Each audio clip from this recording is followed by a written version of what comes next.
If you or a loved one were sexually abused at these Illinois youth facilities or treatment centers, you may qualify for 9 days in a row now we have uploaded. Mike Wang has been giving us so much information, but I'm not gonna lie to you guys. Today, we don't have packed 30 minutes worth of news info. I'm just gonna go over what Mike has recently tweeted, and at the moment, we don't have anything else. So if Mike doesn't tweet today or nothing comes out, the upload streak will be ending tomorrow. But of course, I believe by the time I even upload this video, they will have announced that they're going to be talking about the builder stuff on Thursday. That was my guess. 2K hasn't dropped anything today, so obviously it's going to be Thursday. Okay, so let's just get right into it. Like I said, we don't have 20, 30 different pictures to go over, but I do think this video is important. So you can momentum cross by flicking up on the right stick to start a standing in and out, and then immediately sprint with turbo toward the offhand.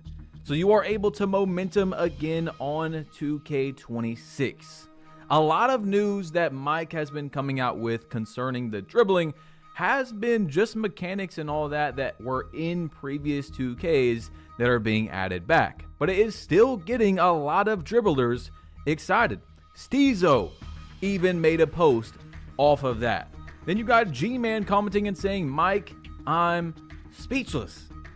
So real quick, I don't want to be this guy, but please relax a little bit, everybody. It's happening again. The cycle is happening where everyone's overly excited and we haven't even seen very much gameplay really at all. Just let's take it day by day. Okay, remember, buy the game at your own risk. These videos are not me hyping it up. I'm giving you the news. You decide if you want to buy the game or not. Okay, so anyway, Iggy Mo said, is it available with any dribble style or is it restricted again? Because this year you could momentum, but it was garbage. It was just off the LaMelo dribble style and it was really slow, for those of you that are wondering what he's asking. Mike says, any dribble style, but you need 85 plus ball control for the tier 3 momentum cross.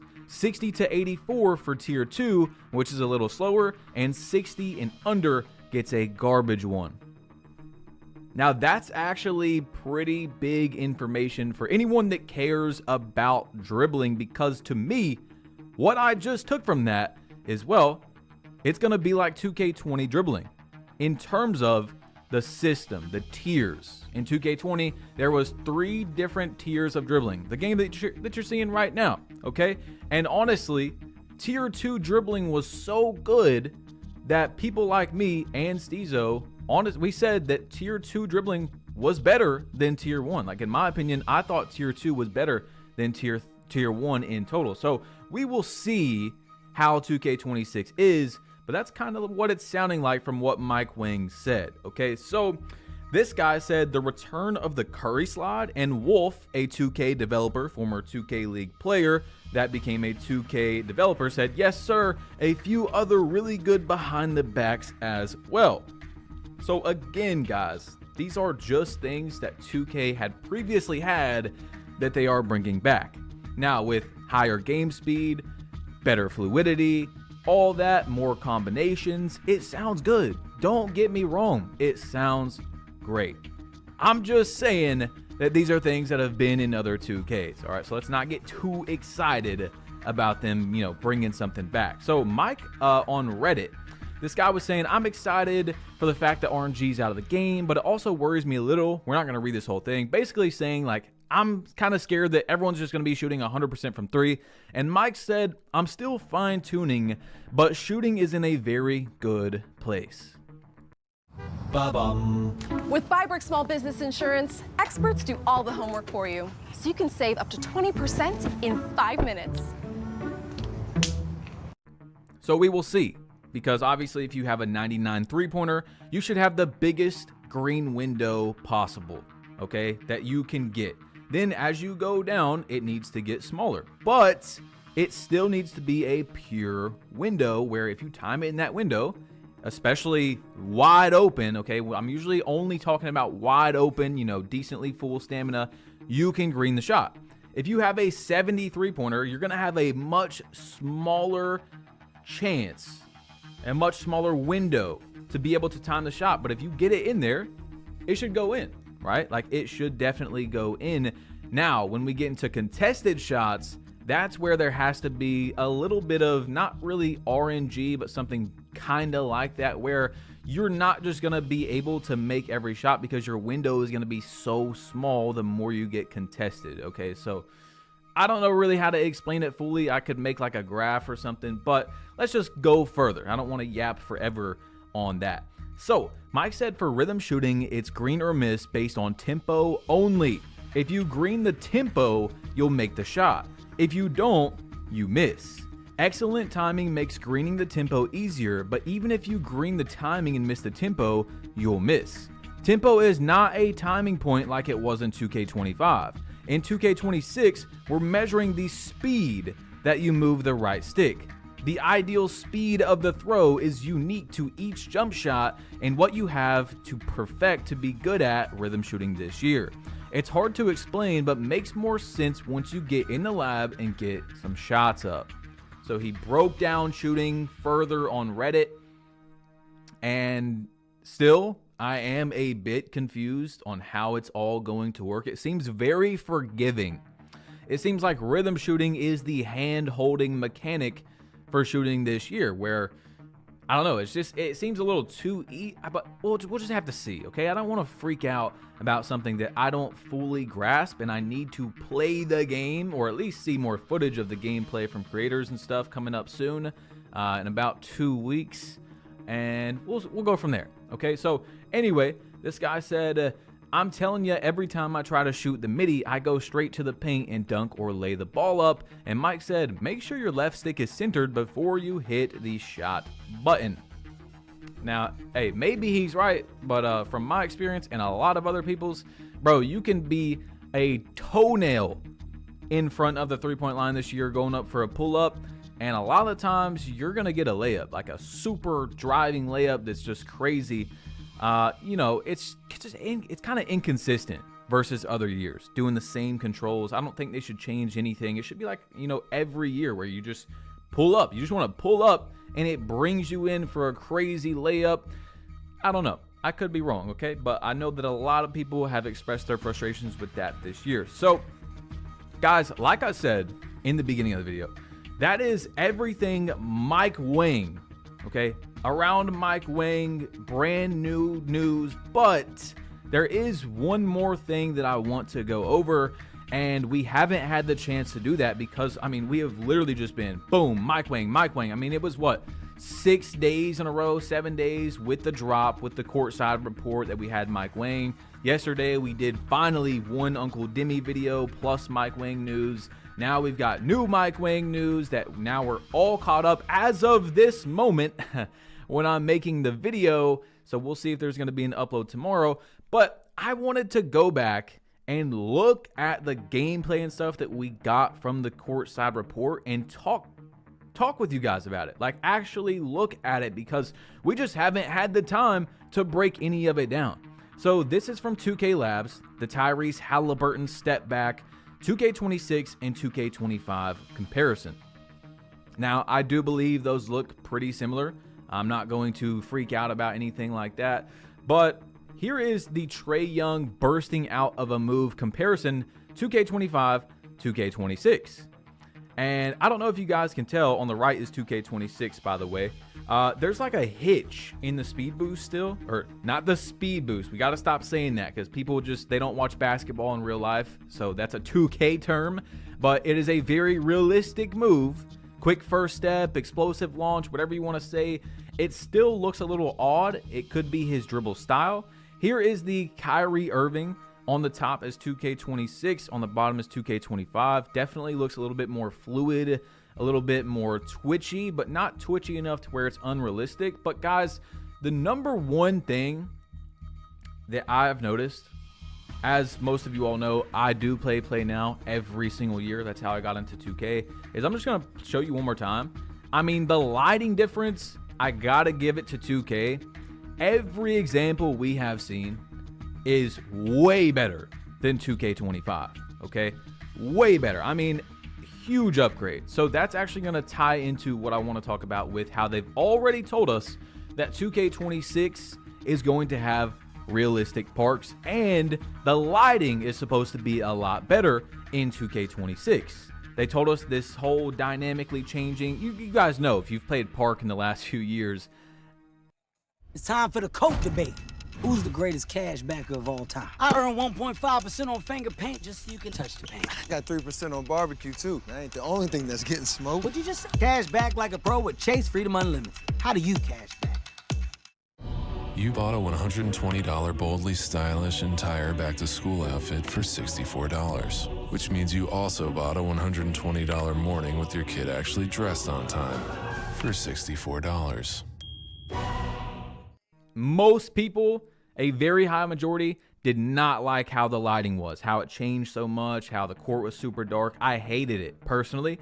So that gives me good hope that 2K26's lighting is going to be much better, because I don't know, you guys might think that I'm just over exaggerating or something, but I'm a big lighting guy. Like, really, over the last few years has really made me get into just going into detail on what the lighting needs to look like. And so hopefully they've changed that in the park as well. So here is a clip of every single bit of gameplay that we got from the courtside report.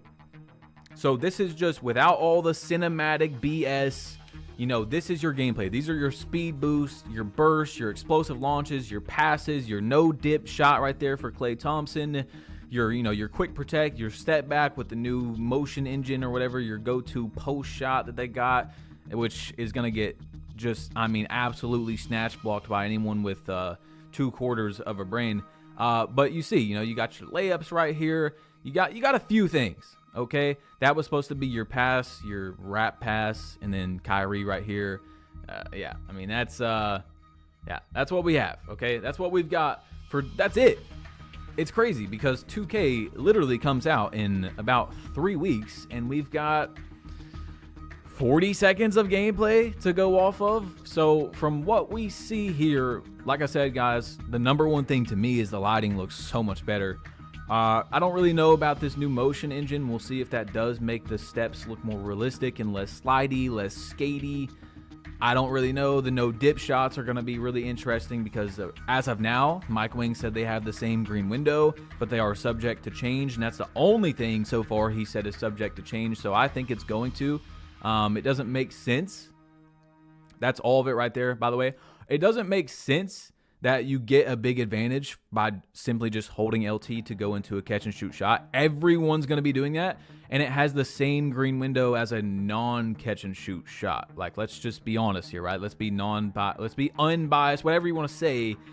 Like, yeah, you should have a little bit smaller of a green window probably when you're going straight into a shot. But I really think mostly, because that's what Mike Wing is thinking, that it should really go off your rating. Like, why are you able to do a no dip shot catch and shoot with a 73-pointer and there's no penalty versus a 99? There should be some difference there.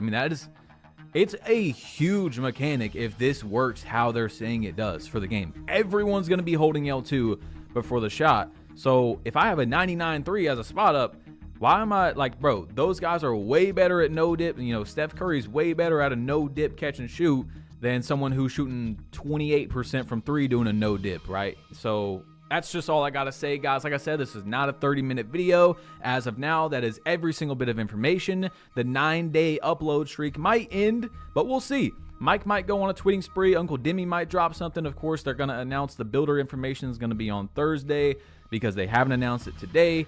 And yeah, guys, I am out of here. Click this video if you want to see yesterday's packed with information. This one actually does have a lot. And yeah, I'm out of here. Click it, tap it. It'll take you to that. Peace. Just like yesterday, today I think we actually have some very good news again, but honestly, there's a few things I'm pretty worried about as well that we'll talk about once we get there. So guys, thank you so much. I just want to say real quick, man, I read hundreds of positive comments yesterday. You guys have been showing so much love. This is 6 days in a row we have uploaded. Now, you guys have expressed that I could be days late to uploading news and you would still watch. Thank you. But I do want to say, man, if there's news, I'm going to get it out to y'all. Okay? Even though that does not benefit me in the algorithm on YouTube, the way the algorithm works, especially for news videos, is while your newest video is out, it's going to get pushed a lot more. Once you upload again, it stops pushing that video as much. So each video is not going to get as much views is what I'm saying. But all I'm asking for you guys, for me doing that, for, you know, I could wait 3-4 days and just make sure that video gets even more views.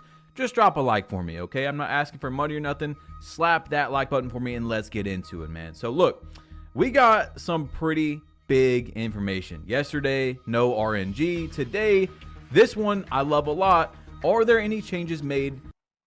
Capturing a true story for a documentary class assignment. First, I select the right footage, adjusting timing and pacing. Now, enhance for a cleaner sound, and I have a film I'm proud of.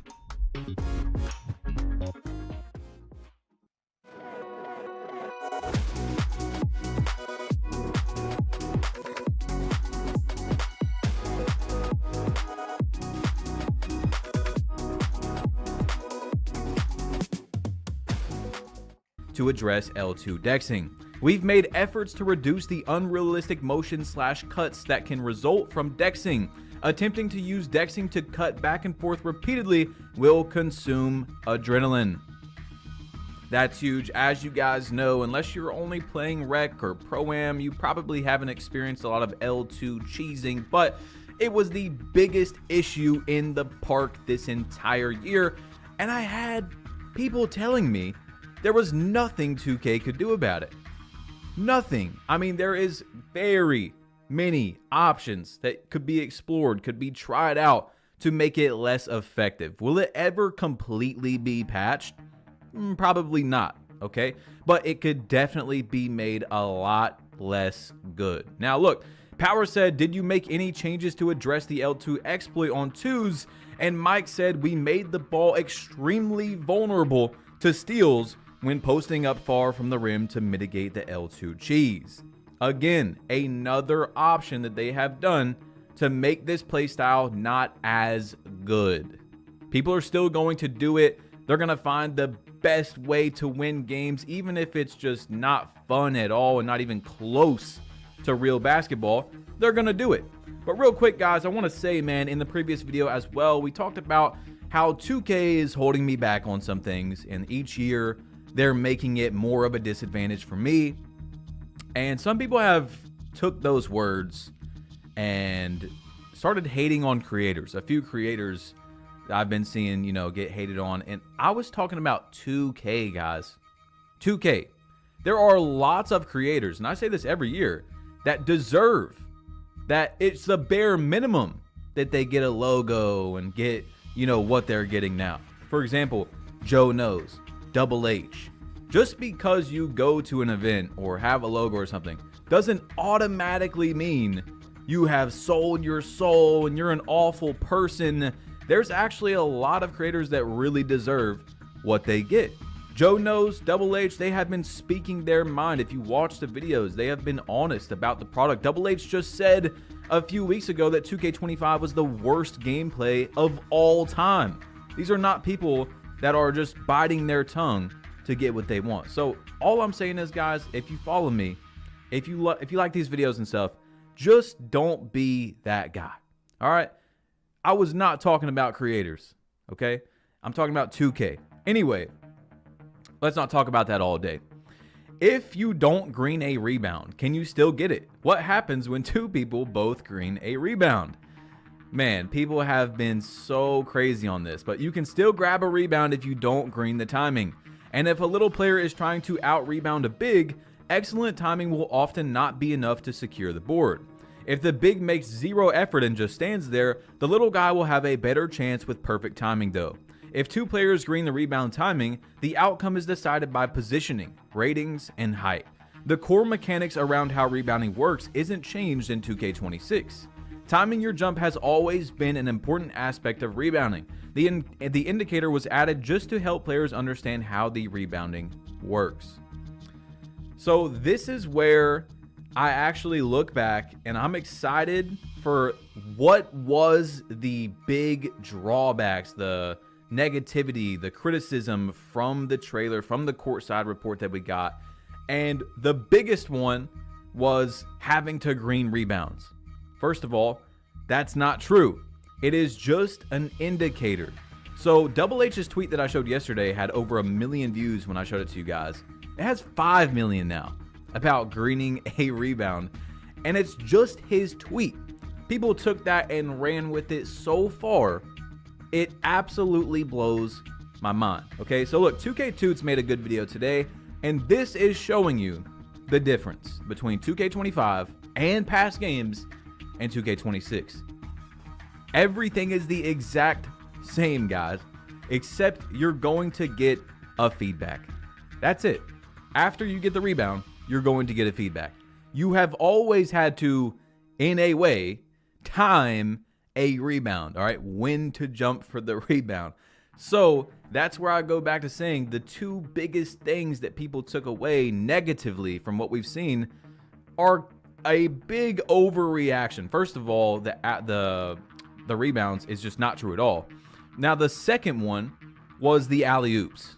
All right, now with the alley-oops, you're going to have to sit there, wait for a button to pop up, and hit the button to catch your alley-oop. You know how this year, when someone throws you an oop, you have to sit there, wait for the meter to fill out, hit the button. It's the same thing. You already had to sit there and wait for the meter to fill out, except for now it's just going to be a different button. I understand that can be frustrating, but still, that's not a big deal, guys. It's really not. So if you think about it, the two biggest things that people were complaining about, one of them is not even true. The other one, I don't think is that big of a deal. That's pretty good. All right, that's pretty good. But even though it wasn't talked about by a lot of people, we are going to be coming up on something that I don't know, man. Not this one, but you'll see when we get there, okay? So, can anyone do a quick catch and shoot, or does it have attribute/badge requirements? Anyone can perform the quick catch and shoot mechanic. There are no restrictions. So the new quote-unquote new catch and shoot mechanic is holding L2 before you catch the ball, or LT if you're on Xbox, and you can go right into a shot without having to dip. A lot of people are saying that's already in the game. 2K has just never talked about it because you can do that this year. Go on 2K25, hold L2 before you catch a pass. Your guy will like do an animation where he's putting his hands out, getting ready for a catch.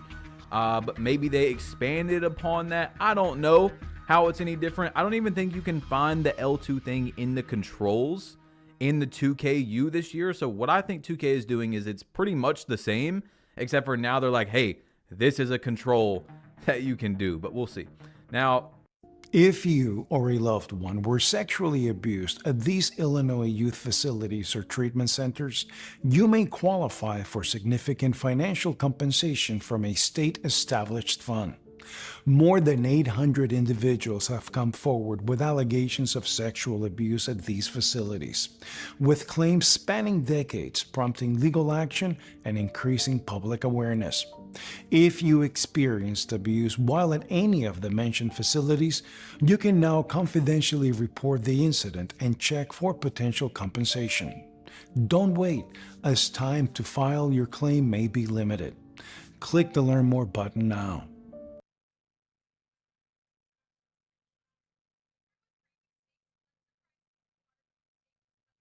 Looking for an easier way to get that LLC next to your business name? Say hello to Taylor Brands. Just go to their site, enter your LLC state, choose your business name, answer a few questions, and that's it. Now your business has tax flexibility and personal asset protection. Plus, it's approved by the state. And it took you what, 3 minutes? As business owners, we can't waste any time. That's the advantage of using Taylor Brands. They get you your time back. Taylor Brands handles everything from forming an LLC, your EIN, opening a business bank account, taxes and bookkeeping, your registered agent, and more. As a business builder. All in one platform for the business owner. Search for Taylor Brands and start your business journey today.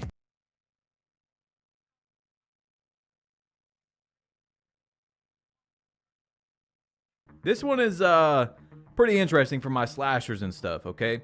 Are there any changes to dunking? Yes, holding turbo and the pro stake down is how you meter dunk in 2K26.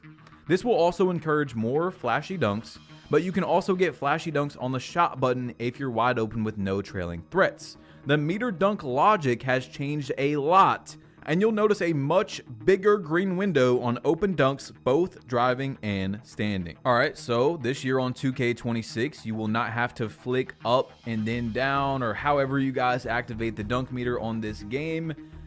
You're just gonna go straight down on the right stick. I like that. I think that's a pretty good change. It's not a big deal at all, but I think it is a good change. I don't see why you have to flick up and then down to be able to activate the meter. And then he talks about how the logic has changed. So once again, guys, I'm hoping that the dunk meter, if you guys haven't heard me talk about it yet, but you know, why not say it again? The dunk meter logic is in the middle of 2K24 and 2K25.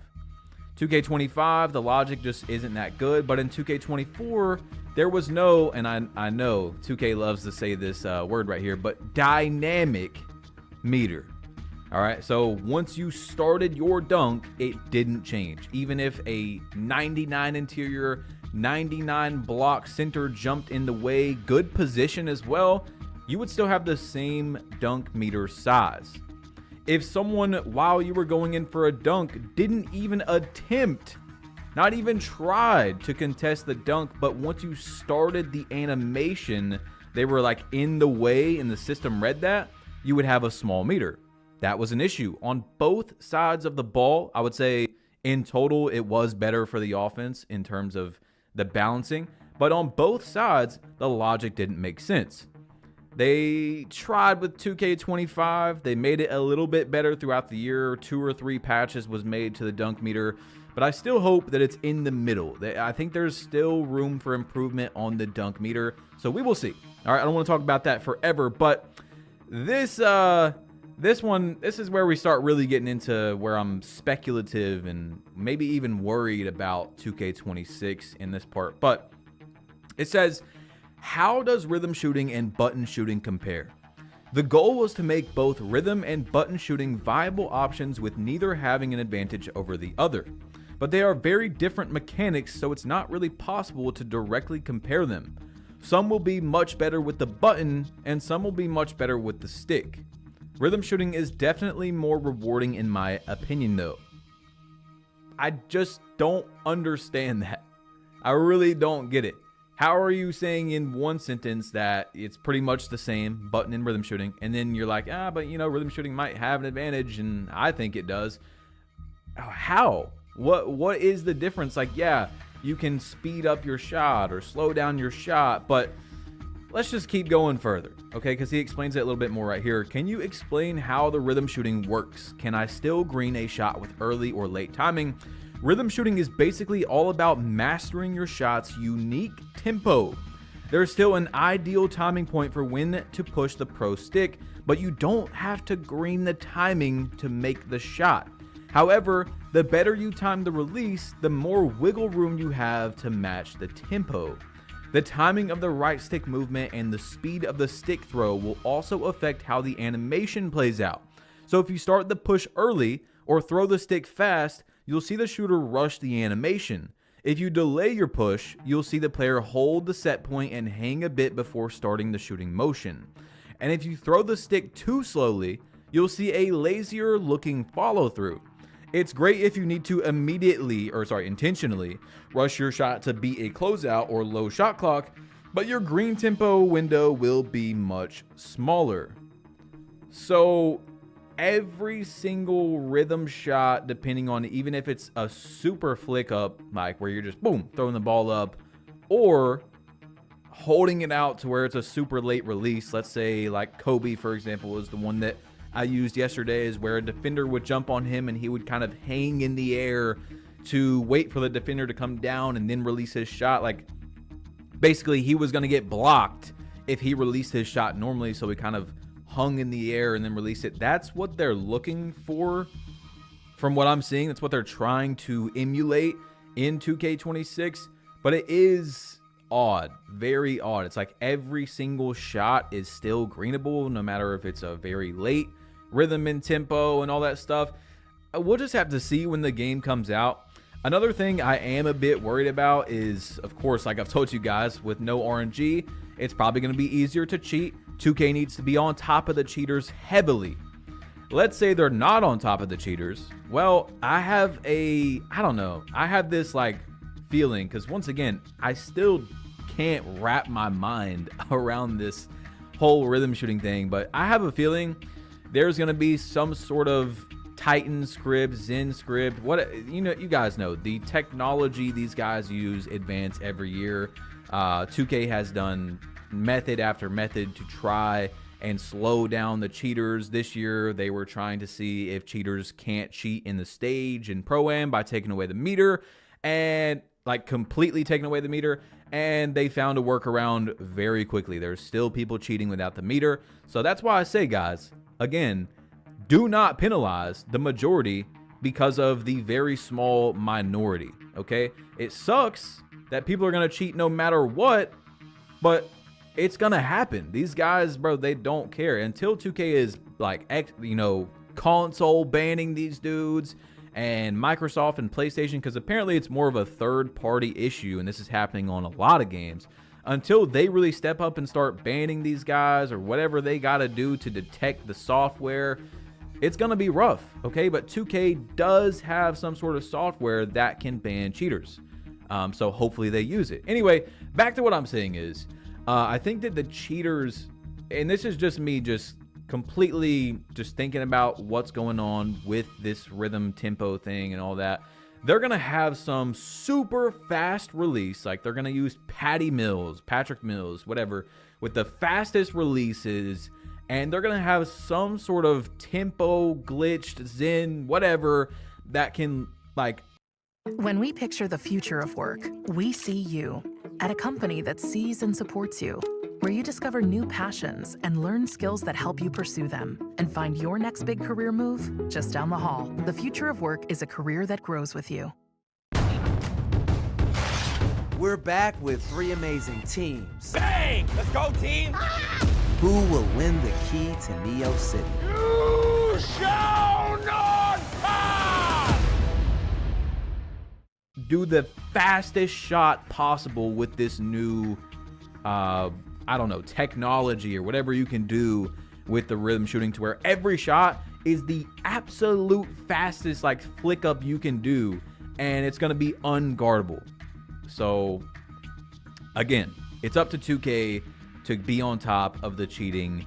And it's funny because there's going to be cheaters next year, and people are going to be like, look, RNG, man, no RNG. There's people cheating now. People have been cheating. I don't know what rock people are living under that they think that 2K stopped cheaters this year, because they didn't. However, again, I want to get this through to you guys. Unless you're playing like stage every day, or if you're playing park, if you're playing rec, you're not playing cheaters very often, okay? You're just not. So it's okay. Calm down. I would say maybe once every like 100 games, you're going to play cheaters. Now, if you hop in the stage and you're playing 5K stage, 10K court stage, yeah, you're going to have a much more likely chance of playing cheaters, because those guys, that's what they'll do. You know, not all of them, but a lot of them will do every single thing they can to have an advantage, okay? Anyway, Splash messaged Mike and he said, can you do the no dip on moving catch and shoot shots as well, or do you have to come to a full stop to initiate the no dip? Mike Wang says just stand still, catch and shoots is how you can do the no dip LT or L2 catch and shoot this year. So it seems like if you are a spot up player, spot up shooter, lockdown, popper, whatever it is, you're gonna be, boy, you better get used to holding that LT button, because you're gonna be holding that thing all day long, okay? Every single possession on offense, you're gonna be slapping. You might as well just buy something that you can just, I don't know, like a tape or something that can just press it down for you. Like, it's gonna be, that thing's gonna get worn out. You might have to buy a new controller just from holding L2 so much, because it seems like that's gonna be the wave for catching and shooting. My guess, with everything I've read and his responses, the only advantage rhythm shooting would have now, ability to speed up jumper through the stick based on situations. Mike said it's also really helpful if you have bad internet and unpredictable latency. Again, I don't understand this, guys. I really don't. It's nice. Like, I don't think that was something they were thinking of when making this new mechanic, that people with bad internet. I have bad internet. I live out in the mountains in Tennessee, okay? I live in a bowl. I don't have as good internet as most people. I have around 80 millisecond, 70 millisecond latency at all times. I've always said if I had 20 millisecond latency like some of my friends, I'd be like Rock Lee in Naruto taking the leg weights off. You know what I'm saying? When he fought Gaara, if you guys have seen Naruto, you know, it would be nasty out here. I've had so many years of training with this high latency. But I don't get this. So what does that mean for people that have really good internet? Like, they're just going to be able to time their shot with their eyes closed? And what about the cheaters if they're not on top of the cheaters? Like, I am decently worried about this new, I don't know, maybe I'm overreacting. I easily could be, because once again, guys, I want to get it through to you that I have no idea.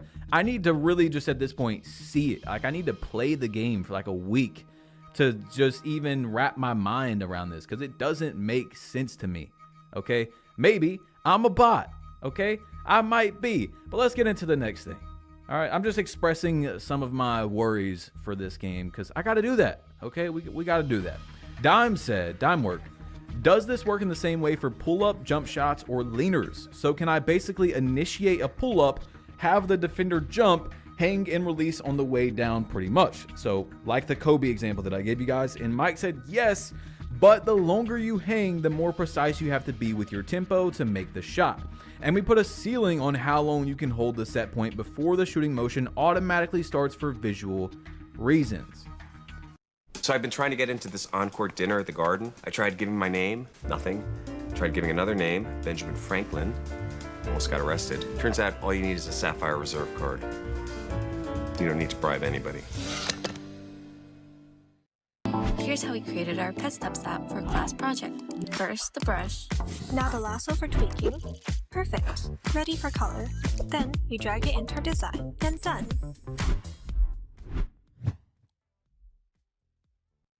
So that makes a little bit more sense. I don't know. It's like a flexible window with the rhythm shooting. And I don't know. I see a lot of issues with that. I see somehow this being something that has, it's like, I kind of look at this as aiming in 2K21. Not exactly the same. I just knew, I mean, most of us knew like aiming was going to be cooked before. Like, that's just, I don't know what they were thinking. Especially when the game came out, you didn't even need a Zen. Like, people were using Zens, of course, later on in the year. But like, I was using the aiming thing, and I was showing you guys videos where, you know, you would start the meter thing, where the aiming, and it would be like really far to the left or really far to the right. And there was so much forgiveness that, especially like in Takeover, I was showing you guys, you could just hold your stick straight down and it would time it for you. Like, even though the meter where you're supposed to aim it wasn't even close to that, it would still time it. Then they did a patch for it, and that's when people really started zenning and stuff, because now you actually did have to aim it. And yeah, that's really where we went downhill. If it wasn't for aiming, maybe Zens to this day wouldn't be so bad, because that's what got people cheating. And the problem with it was it also gave you a massive boost.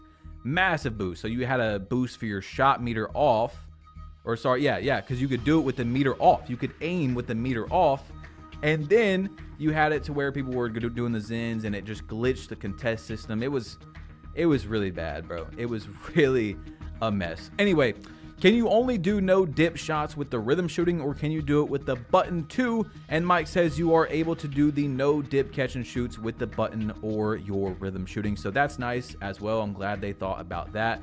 Now we have, are there any changes to dribbling besides the new controls for signature size ups? And Mike says dribbling has changed a lot in 2K26. Branching and chaining moves will generally feel more responsive, and you can interrupt more moves than you could in 2K25.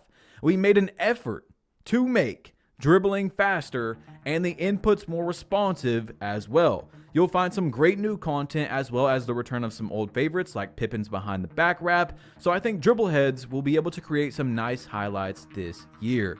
I love it. It sounds like more skill gap with the dribbling more responsiveness, because this year was a mess. I mean, an absolute mess. I'm not saying I want to play NBA Jam. I never ever mean that. I'm not saying that I want old dribbling systems back to be, you know, hey, bring this exact system back, but we can't have 2K25. Very sluggish, unresponsive. It was just a nasty product. If you guys have played other 2Ks and you've took time to learn the dribbling system, the responsiveness, it was just not comparable, even to 2K24. That's bad, bro. Like, just go watch some 2K24 dribbling, and it was, just go load up the game. It's still, the servers are still up, way more responsive, way less sluggish. So not only is the game speed higher, the dribbling is supposed to be more responsive and faster. I like what we are hearing so far. Is it fluff? Is it just saying, you know, saying things to say things? Easily could be, guys.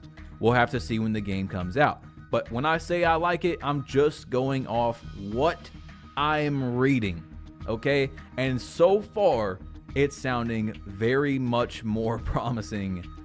Is that even good English at all? I don't know. A lot more promising than 2K25. Anyway, since double tapping circle/B is wrap passes now, can you still do flashy passes? Mike says flashy passes have been moved to cross plus circle. So X plus circle. I don't know why he's saying cross. He's going to do that a few more times in the future, I guess. Or A plus B. Self alley-oops are now mapped to square plus triangle. PS5 is X plus Y. So this is one of them on Twitter that I commented on because I picked up my controller right after I read that, and I tried to emulate this new self alley-oop, and I do not like it.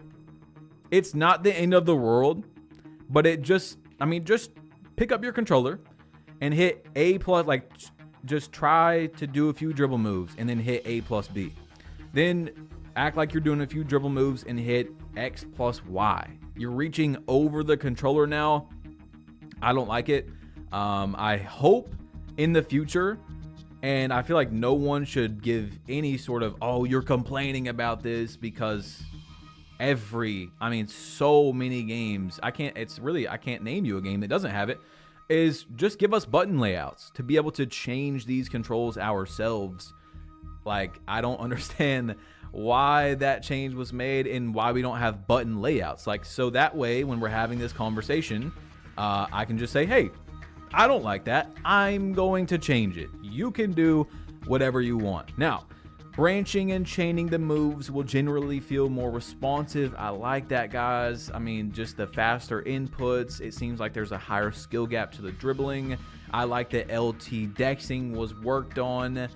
I'm still confused about the rhythm shooting. I'm a little worried about it as well, but I'm just being overly cautious, I think. And yeah, guys, Mike Wang is on a tweeting spree. This is everything that I have right now that he has tweeted. So when he starts tweeting more, I promise you guys, I'm going to drop another video if I have enough for another video. If not, I'll just wait for the next day. But like I said, guys, if there's enough for a video, it's coming out. Even if it's not good for the algorithm, just drop a like for me and click this one right here if you didn't see yesterday's video, because there is a lot of news. I mean, there's been a lot coming out about 2K26 that you need to know before the game comes out. So click or tap right here. It'll take you to that. And I'm out of here. Peace. 1 second, you're worrying about your home. And then, thanks to ADT, there's a lot less to worry about. Feel secure enough to let others in with Trusted Neighbor from ADT.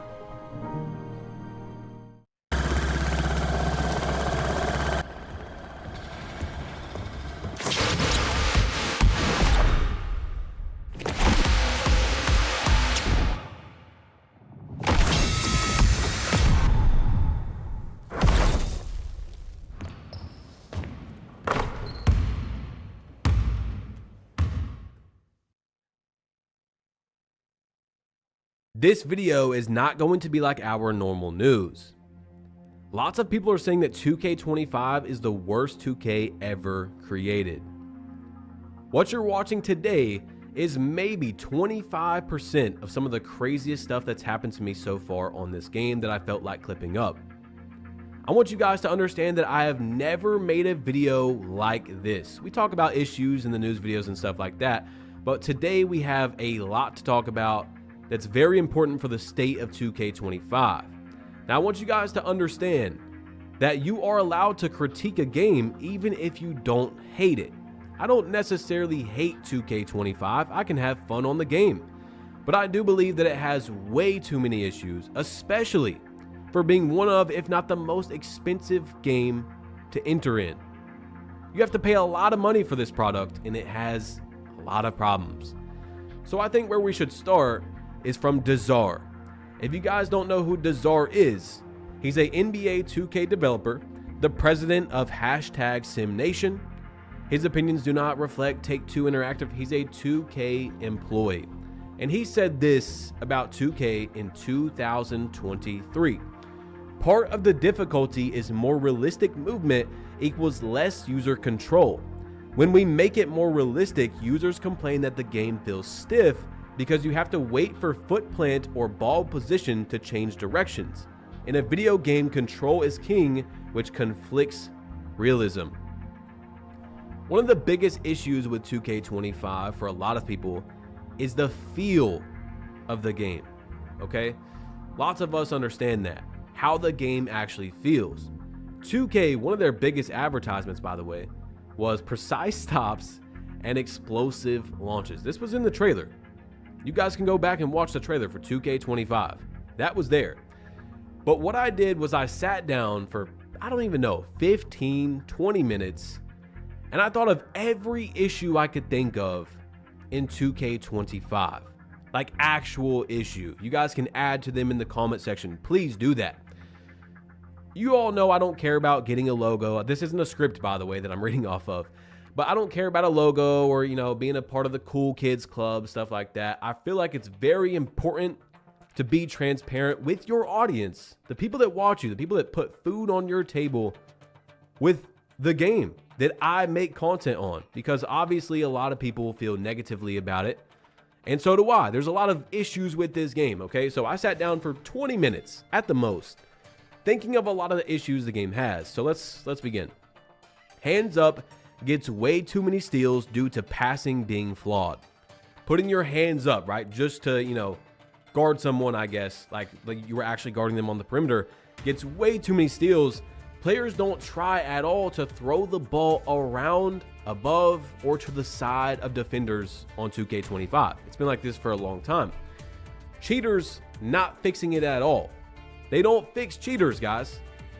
In 2K25, they took out the meter for Pro-Am, Stage, and then where's the other one? Proving Grounds, right? This is how you guys know I'm not on a script, by the way. But they took out the meter so that people can't cheat in these areas. But something that is very, very obvious, if you just think about it, is that that is where the lowest amount of player base is in Park. The lowest amount of players play in Stage and in Pro-Am. And then now with Proving Grounds not even working, which we'll talk about in a minute, no one wants to play Proving Grounds because it doesn't work. It doesn't actually work correctly. I would say 90% at least of the community plays Park, Rec, Theater, all places where you can use the meter, where you can cheat. Because you have a meter on does not mean you're cheating, by the way. But there is a cheat, if you don't know, where you have to have the meter on currently. There's currently no meter working script. We're not going to get deep into that.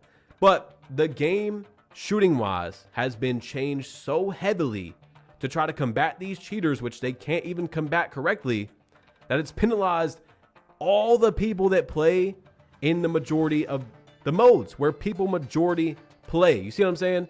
Okay, if there's one AI site builder you need to meet, it's this dope tech from Wix.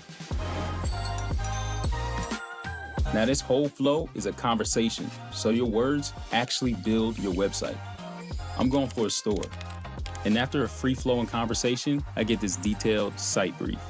And just like that, my first draft is ready. Now that's dope. Next, you can really get in there and style it your way. Here's the fun part. You can regenerate this whole thing over and over, or you can tweak something specific like your layout.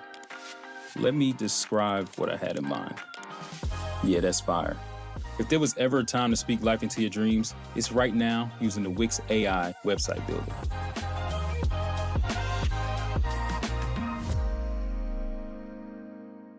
The fantastic 4-in-1 pizza. Only $7.99 at Little Caesars. Okay. Pizza. Most of the modes that we play in have cheaters in it, and yet the game was made incorrectly with the shooting to be very random, to have RNG, no green window, all this type of things that we could really get deep into. For places that most people don't even play is where it was fixed at. You see what I'm saying? Anyway, whites going in. We brought back, or we actually incorporated green or miss a few 2Ks ago. And I'm honestly okay with having a game where whites go in. But not in a game where we have low risk, medium risk, high risk. There is almost no point of being on high risk when you can just smack whites. You know what I'm saying? By the way, shout out to WAF6. These clips are his. His link is in the description. He's a really good YouTuber, and he's also transparent about how the game is. But whites go in way too much on this game. Real player percentage layups have been proven to be better, basically, than every layup profile. Low risk, medium risk, high risk. This is another spot where I'm okay with the game having the ability, because in so many other 2Ks we didn't have to time layups, right? But there shouldn't be an option to not time layups and time layups in the game, especially if not timing it is way better. You see what I'm saying? That doesn't make any sense. Of course, we could talk about latency for a long time. 2K has been notorious for years for having bad servers. You know, the latency is horrible. Every year the game comes out, 2 years in a row now, the game has had a really bad latency problem. Bad enough for people to complain about it to where 2K goes and fixes it, but they only fix it back right around to where 2K normally has, like where it normally is. You know what I'm saying? They make it better, but it's still bad. 2K is the only game I play where I have specifically bought a 0.5 millisecond latency monitor. I have a controller.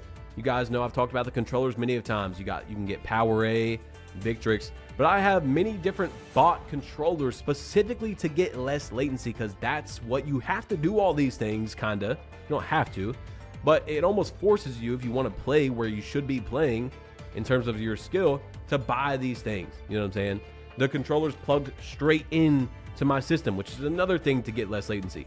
In other games, I don't have to do any of that, guys. I can play on a normal controller. I can play on a TV if I want. You're not going to notice the problems nearly as bad, except for on 2K. Now, we could talk about, I have VC prices there.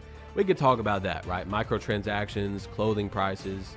You know, 2K making the quests have less VC this year. What's another one? They have the events that are all messed up.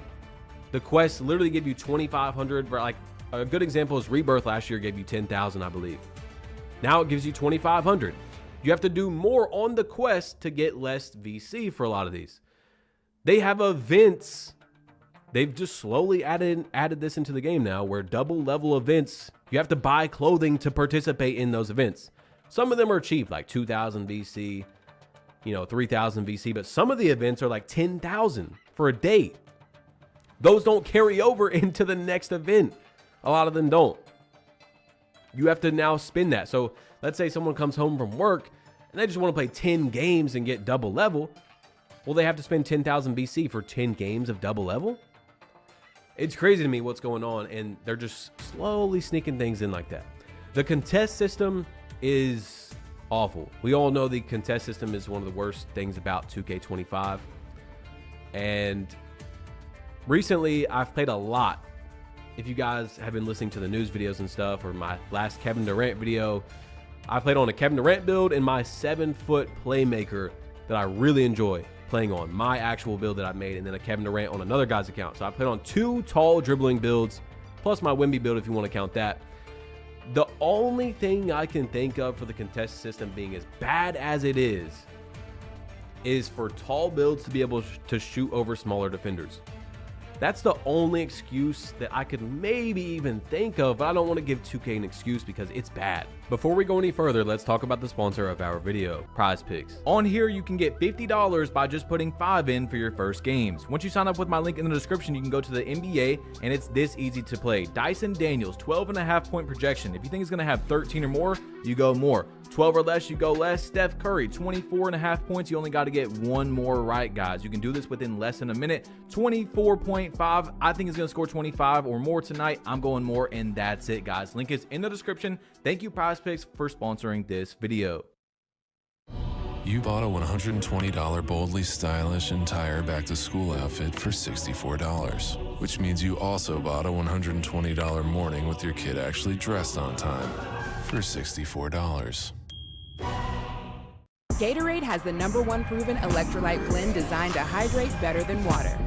Is it in you? It is really, really bad.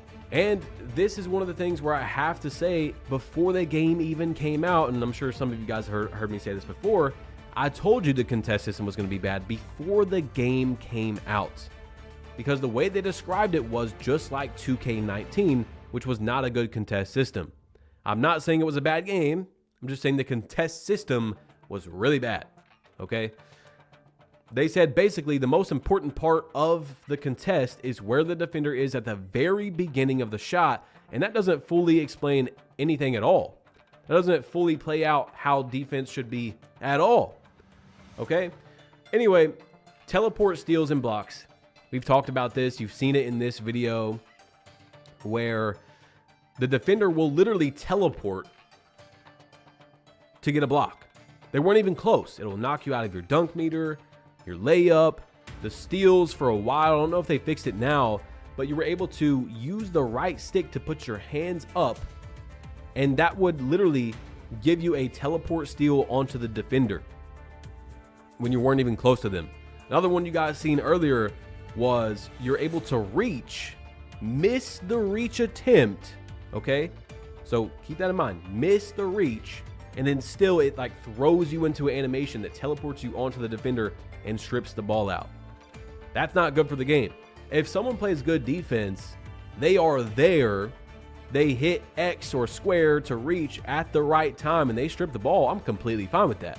But the teleporting onto players, I don't know how it's still in the game. The dunk meter. The dunk meter has been broken all year. It's one of the worst high attributes in the game. It's just not good. I mean, it's really just not good. Like, yeah, you can get dunks. Trust me. I know you can still dunk the ball, but it's a gamble.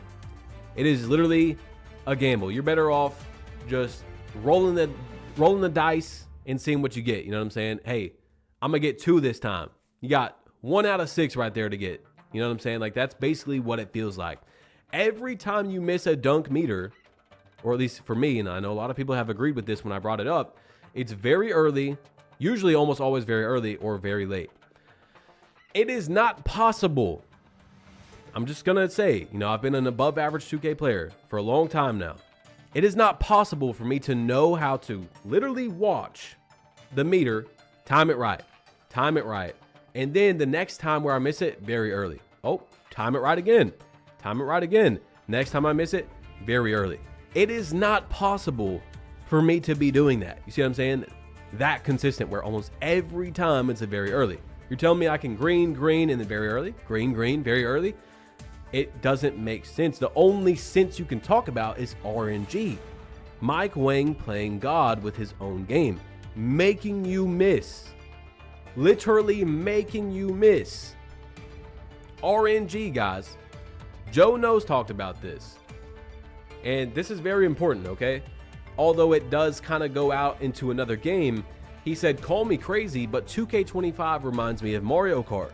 When you're in last, you're getting blue shells and stars, and when you're in first, you're getting coins and bananas. Now, if you didn't play a lot of Mario Kart, he's saying the game is trying to, basically, for people that are not doing good, let you win, let you catch up. For the people that are doing good, it's trying to penalize you. Now, as someone who wins a lot on the game every year at a high percentage, I feel this a lot. There's many times where I can almost just feel like 2K is going to make me miss a shot. I can feel that the rebound's going to go perfectly into the guy's hands that wasn't in position for the rebound, that the shots, that the white's going to go in, that the dude shoots. Rebounding, though. Rebounding in 2K25 is not good. There's so many times you're in perfect position to get the rebound and you get vertical rebounded by people that are not there. They're not in good position. I mean, this is supposed to happen in real life, right? You're not supposed to, every time you're in good position, get the rebound. But it's almost another very random part of the game where it doesn't even reward you for boxing out, for getting down early, for sealing out your man. There's so many times it just feels like the game wanted to give the other team the rebound. You were there. Proving Grounds. Proving Grounds was one of the most advertised in anything of 2K25. Like the ranked mode. 2K has been critiqued for a long time for not having a real ranked mode. Stage wasn't really ranked. Pro-Am was the same, very bland, very low production, put together ranked mode for years. It was the same thing over and over. It's so bad that all the Pro-Am guys have Pro-Am leagues and stuff like that. They don't care about ranked Pro-Am. No one that's actually deep into Pro-Am does that. They all do leagues and stuff like that. They brought into the game a ranked mode that doesn't work still. We are now 3 seasons, okay? 3 seasons into 2K25, and right before you lose the game in the Proving Rounds, you can close your app, and it will give you a loss. Let's say you're in the top 100, so you can see your win percent. It'll lower your win percent, but it won't actually give you a loss on the leaderboard. You see what I'm saying? You can still do that. The ranked mode is literally worthless, guys. Like, I'm not even joking. There's no reason to play it unless you're going to cheat like everyone else does that's, you know, in the top 5, top 100, whatever you want to call it. Secret patches. Lots of players, including myself, throughout the year, you can feel when the game feels different when you get on the game. You can literally feel it, bro. Like, my shot feels different. Or the steals. The steals is a big thing, where some days it felt like the steals were fine, and then some days you couldn't get a steal at all. Like, basically, and we know that 2K can do this, they can hot fix and change the game without dropping an actual patch. So a lot of 2K players feel like 2K does something behind the scenes, and they're changing things without telling us to experiment with the sliders and stuff like that. Now, when we picture the future of work, we see you at a company that sees and supports you, where you discover new passions and learn skills that help you pursue them and find your next big career move just down the hall. The future of work is a career that grows with you. New Swiffer Mop Deluxe is made for small spaces. The upgraded strip has 75% more scrubbing power. And with the new locking head, getting into tight spaces is simple. Can I borrow it? The all-new Swiffer Mop Deluxe, the mother of all cleans. Speaking of patches, we all know that every time 2K makes a patch, they mess something up, and usually there's things in there that made no sense to mess up. For example, the Season 2 patch, it broke backing out of rec. Not only did it break that, it was messed up for about a whole month after that until they fixed it. They said records weren't going to reset. They did reset in Season 2. I don't really care about that, but it's the principle. Now, not only did they reset, it took them about 30 days to fix it. And keep in mind, neither of those had to do with the patch that came out in Season 2. Yet you couldn't back out of rec. Now, like I said, guys, you can critique something, doesn't mean I hate the game. I can have fun on the game. Do I have fun all the time? No. But you literally have to dodge buying the season pass right when you open the game. Think about that. That's like literally right when you open the game. Now, something no one talks about that I feel like is actually pretty important, because we're all just used to it at this point, which is crazy. But even after you spend $100 to get a build, you still have to progress it, and you still have to get badges.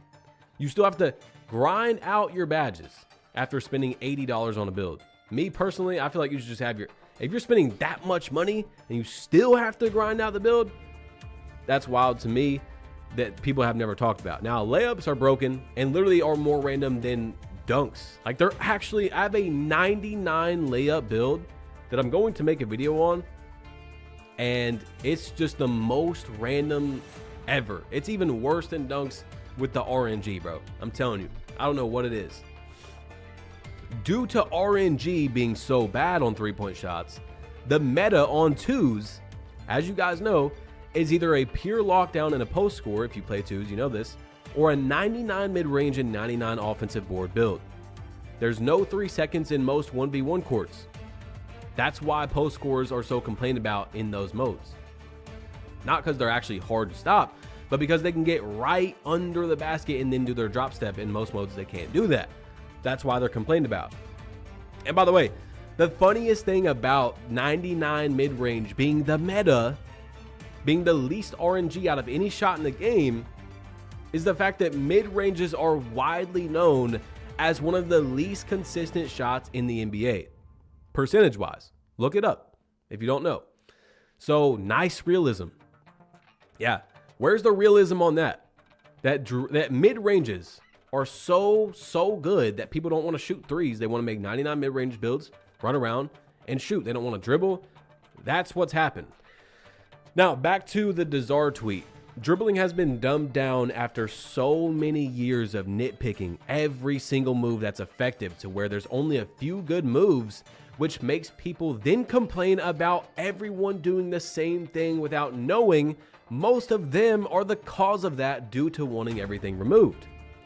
Yeah, people are going to use the same moves when there's literally nothing else to do, because every time there's something decently good, oh, take it out. Take it out. It's broken. It's broken. Rhythm shooting. Now, rhythm shooting is what Mike Wing obviously wants us to do this year. You have to time 2 different inputs. It gives you a much better green window and things like that. From time to time, I go on and off of rhythm shooting depending on what position I'm on, what play style, things like that, because sometimes I don't like it. Anyway, rhythm shooting has a early glitch, it has a very late glitch. Sometimes it doesn't even register. So if we're going to have something where one of the main developers of the game wants us to do this, it's got to work. I play with a lot of people that get very, and you might not, but a lot of people get some very early glitches, some very late glitches. They're still good shooters. They still shoot a good percent, but once a game, sometimes multiple times a game, they'll be like, oh, I got the very early glitch. Oh, my rhythm shot didn't even register. I'm playing with good people, guys. These are not people that's going to like not know how to flick their stick down and then up. You know what I'm saying? Rhythm shooter is better for every position, but debatable as a guard for me. However, you get way too many very early or lates. There's many times where it simply and literally does not register, which results in being a regular shot. Many believe 2K purposely makes certain things overpowered in the beginning of the year, so people will create those builds just for them to nerf it, or buff it, of course, the other way around. This can apply to another discussion, but then they over-nerf or over-buff what needed to be changed to balance gameplay out. We know this every year. 2K is very bad at balancing when they say to change something. So that's why in the last 2 or 3 years, I've been extremely critical on saying what I believe actually needs to be changed. I can complain about something and give my critique on something, but you don't hear me say nerf this, buff this, unless it's really bad, because 2K is notorious for going in and making something just not work how it was supposed to. We said, hey, turn this down a little bit. They super nerf it. You know what I'm saying? We say, hey, make this a little bit better. It's not very good. They over buff it to where it's too good. And then that's created a line of people that don't critically think, blaming the community for a lot of the issues the game has when they drop a patch. Not even talking about the things they break that had nothing to do with that, but they can't sit there and say, hey, they said to nerf this a little bit and they super nerfed it. No, now they're mad because it was super nerfed. You see what I'm saying? It's bad. Passing lane steals feel horrible now. Very random. When the game released, there was a bug that was admitted by the 2K employee Zach Timmerman that caused a kind of speed boost into a steal. That was what needed to be fixed, yet 2K fixed that and made passing lanes feel random. Everything about this game, if I had one word to describe 2K25, random. It just doesn't reward playing the game correctly, having skill. There's so much that happens that is random. And we've talked about this before, why 2K wants that, but Park doesn't get back-to-backs unless you're a streamer. I literally have almost 1 million subscribers, guys, and I don't get back-to-back games in the Park. The only way you can get them, there's only a few people that get them. It's, you know, Double H, Solo, Nadex, a few streamers, Cash Out. That's how you get back-to-backs. Because everyone's split up into all these modes, which has literally destroyed the main way 2K took off, Park. People don't play in Park. It's hard to go on a 10-win streak because you can't get a back-to-back game. Capturing a true story for a documentary class assignment. First, I select the right footage, adjusting timing and pacing. Now, enhance for a cleaner sound, and I have a film I'm proud of. Febreze. Love your plugins but wish you had more scent control? Meet the Febreze Plug Scent Booster. Enjoy the same 50 days of continuous scent as Febreze Plug, including a cord for flexible placement options and a boost button for extra scent. Febreze Plug Scent Booster. Now you might be saying, okay, just go into the theater. Theater has meter. Yeah, theater has meter. That is where all the cheaters play. This is notoriously known if you guys are on Twitter in the 2K community. Now, you might not come across a lot of cheaters, but when you get to that GOAT rank, that purple logo, the algorithm is trying to match you up with people that are purple logo. Well, there's going to be a lot of cheaters there because even if they're not that good at the game, they're winning a lot because they can literally just press a button and it times it for them. There was a close shot glitch in the game the entire first season of the game. It was admitted to be an exploit by developers of the game where, if you guys don't remember, as long as you were very close to the basket and you did a close shot, especially rhythm shot, you could make 11 very tights in a row with basically your eyes closed. As long as you got the right thing, you could green it against a 99 strength, 99 block, 99 interior center. You could green 11 very tights in a row. The first 40 days of the game, that issue was in the game. First impressions is the most important thing. And yet our first impression of the game was, we're not going to fix this very bad exploit for 40 days. Think about that. And you know what's crazy is I almost forgot events are literally being cheated on. Every single event. We talked about the meter cheaters, right? Why does 2K have events and every single one of them you can use the meter? Now, I'm sure you guys understand where that's going. Every single event is won by cheaters. Now, you can win the event legit. You know, I'm not saying no one has won an event this year legit, but most of them are cheaters.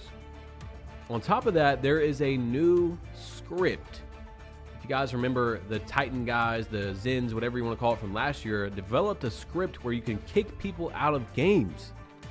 We talked about this towards the end of 2K24. Now, as I seen a tweet today on my timeline, I DM'd the guy and I said, you can quit out in the event and it doesn't lose your streak?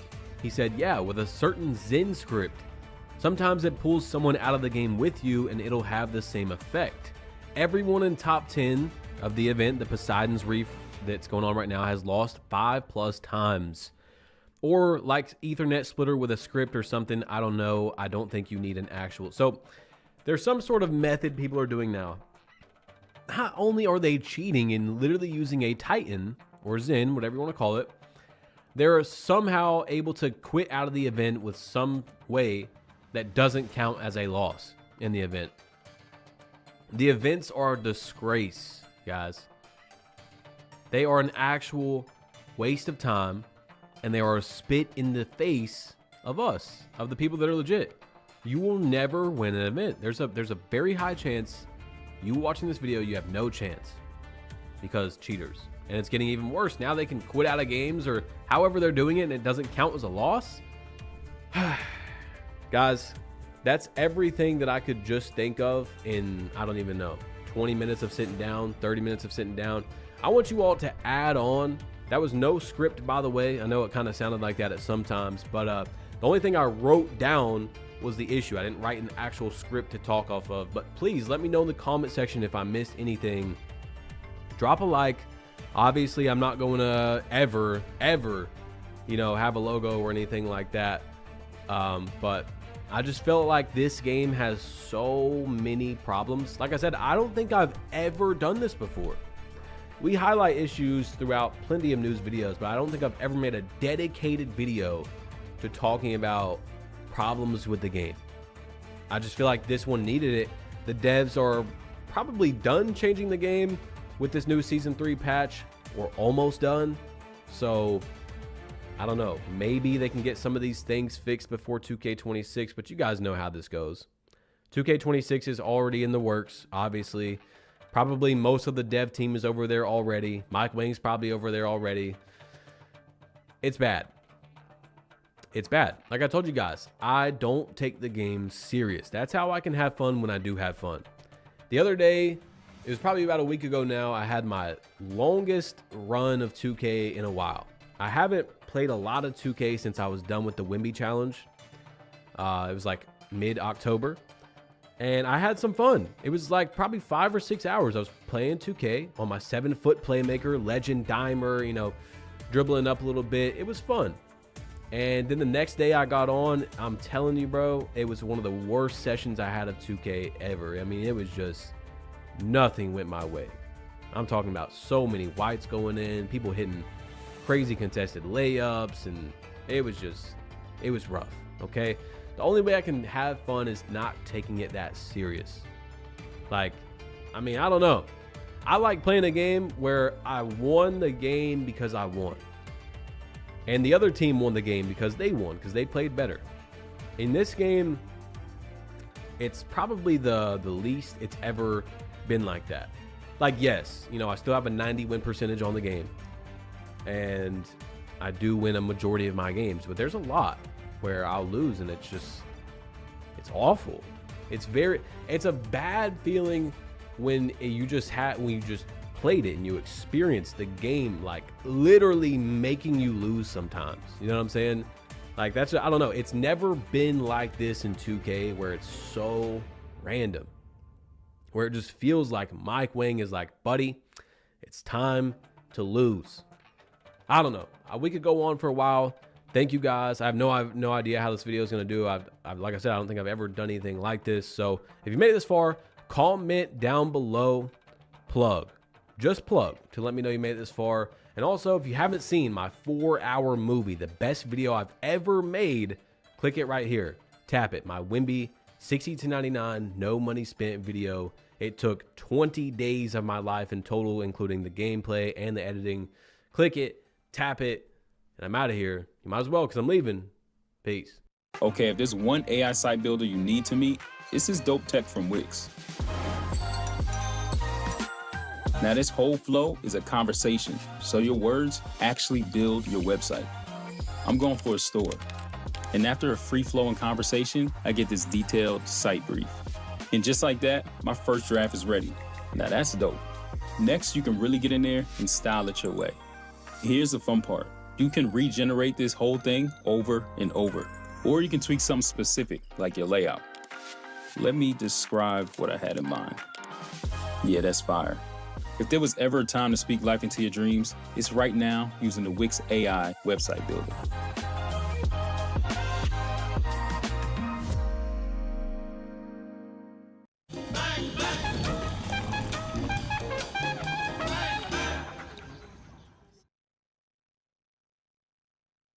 Is NBA 2K actually dying?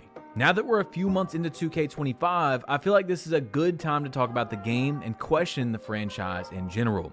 Real quick though, I want to know your guys' first 2K game that you ever played, and are you still playing to this day? Now look, the game that I fell in love with as a kid was whichever one had Kevin Garnett on the cover. I think it was like 2K9. My dad, he was a gamer. He got me into basketball and gaming. He's still a gamer to this day. And I always played Play Now Online against my dad, against my friends growing up. And then I was a My Career head. Back when LeBron was on the Heat, I tried to go 82-0 in my career with D Wade and LeBron. But my first online love for the game was my team. Many people don't know that. That's what got me into everything. 2K13, 2K14, the switch from last gen to next gen, how amazing it was. Trying to get pink diamond locker codes. If you were there, you were there. Good times. Watching Jester the Laser, Chris Smooth, Solo Minotti. I mean, all these legends, and it's just a different time, right? But now, I'm a park player who every year I still go to play now online, what made me fall in love with 2K in the very beginning, to get the GOAT status in the mode that made me really get into the game, you know? So look, today I've got a bunch of topics, 6 or 7 that I really want to get into. And then you guys, of course, can leave your opinions down below. I would love to see them. I read every single comment. Please do that. So the first one is going to be the 2K cycle. We're going to explain every single reason I think 2K isn't doing as good, or people don't feel like it's doing as good as a game, as viewership, whatever it is. The first one, though, is the 2K cycle. Every single year now, 2K, they promote a game. They do really good with their promotion. They get people to think this is the all new shiny product. It's going to be so much better than the last year. And then usually for most people, and then about a month, about 2 months maybe, the honeymoon phase wears off. People start to see the game for what it is. People start to figure out how to cheese more, how to exploit whatever they can do to win more, which makes people who aren't doing that not have fun when they play against people like that, which demotivates them to play the game. Basically, the 2K cycle ends in about a month or 2 these days. You know, people play for about a month, maybe 2, and then they move on to something else like Call of Duty or Grand Theft Auto, you know, lots of other things. So the 2K cycle is 100% real, and people will not play for 10 months, 11 months, but every September they come back. A lot of them, not everybody. But anyway, the second one though is external factors. Okay, so if you guys haven't been paying a lot of attention to what's going on around you, okay, which I understand, you know, life is life, you might be busy out there, but gaming in general is not being watched as much on YouTube. It was down about 25% in YouTube's last quarter for viewership in general in gaming. Now, where I think most of those viewers are going is to in real life streamers. They're taking the attention span of most kids under 18, like Kai Cenat, Aiden Ross, XQC. I mean, these guys are consistently, concurrently, which means at one time, pulling, you know, 6 figures worth of people, 100,000, 200,000. And then, of course, throughout the entire stream, there's millions of people that have came in and out. Although it says 100K, they've had millions of people join, leave, and watch. You know what I'm saying? That is where a lot of people's viewership is going. And that's what just people are enjoying more these days. If I was a kid, I'm thinking of myself as a 12-year-old, you know, would I watch Chris Smooth or would I watch Kai Cenat? I don't really know. It's a hard thing to think about. But another one in this external factor is franchise fatigue. Now, this is what I got from Agent Zero. If you guys remember him in the 2K community, OG, legend, shout out to him, man. Put so much into this, and man, he wanted the game to be so much better than it is today. He would probably be disappointed with a lot of the things going on. But franchise fatigue basically just means, you know, 2K is a yearly released product. Every single year, 2K is a basketball game. They're not really going to reinvent the wheel here, guys. Every year it's going to be a basketball game. How much can you change it? This is another problem that many other yearly releases have had, like Call of Duty. Now, I'm not trying to put all the blame on what's going on in Call of Duty on franchise fatigue. If you guys have been watching, there's a lot more. But I myself had some sort of franchise fatigue. At one point, with Call of Duty, I probably had more hours played on that game than 2K. I've played since COD 4, guys. COD 4, World at War. Then we just kept going and going. Every year I'm hitting 10th Prestige, which is like the max level in the game. I got franchise fatigue, as well as I didn't like the direction in where the company was going. The first one was Call of Duty Ghost. When we picture the future of work, we see you, joining a global workforce that empowers growth everywhere, strengthens the communities it's a part of, and brings together the right people and resources to change the world. The future of work helps bring more dreams within reach.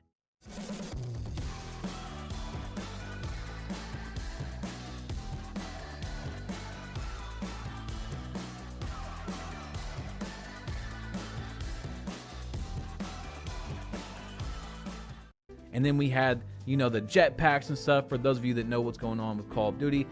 And then it just wasn't my thing. You know what I'm saying? So I took a few years off COD. Sometimes I would even still buy the game, just like the 2K cycle, but I wouldn't play it much. You know, I'd be like, okay, it's a Call of Duty.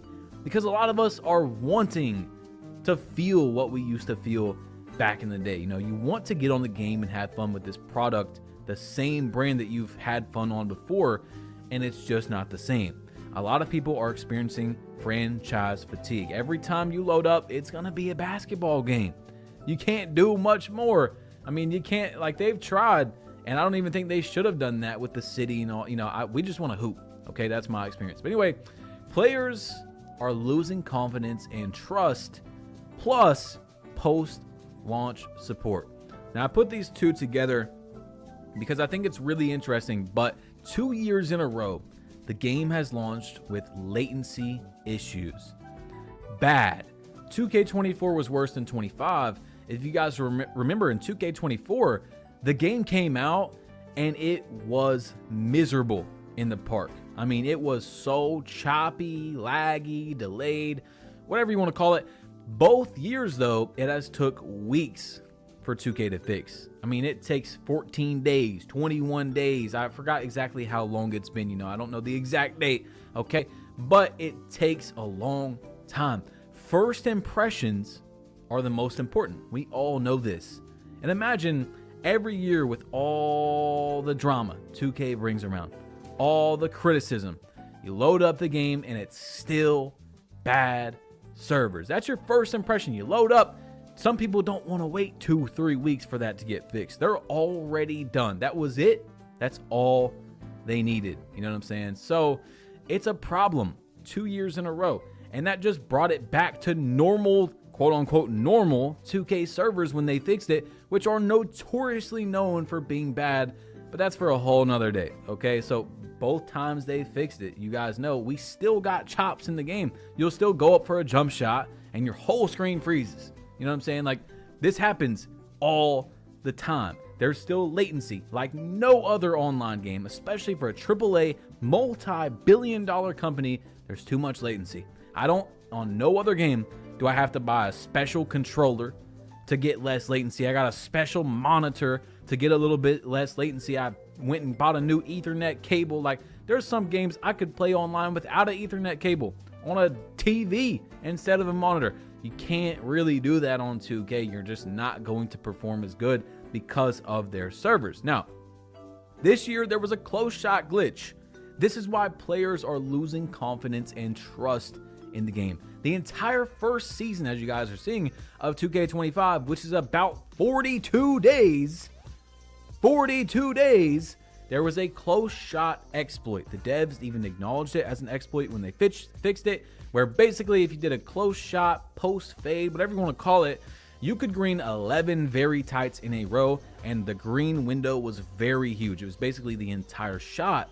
So you could green the shots with your eyes closed for the first 40 days of the game. That's huge to drop a product that's a yearly release game. And once again, with the first impressions, it just is not up to where you should be satisfied at all with the product. Okay, so there is a lot going on right now. This is also a community problem, which we'll have a whole topic for, because it's like, why would you basically use an automatic win button? We're not there yet, though. Proving Grounds is still broken. There's 2 glitches in Proving Grounds. So this is another thing that loses your trust, your confidence in the player base, because they've advertised this new, shiny, ranked mode with the bow on it. You finally get the game, and it's been broken this entire year. Guys, it might be fixed by the time I say it. Hopefully.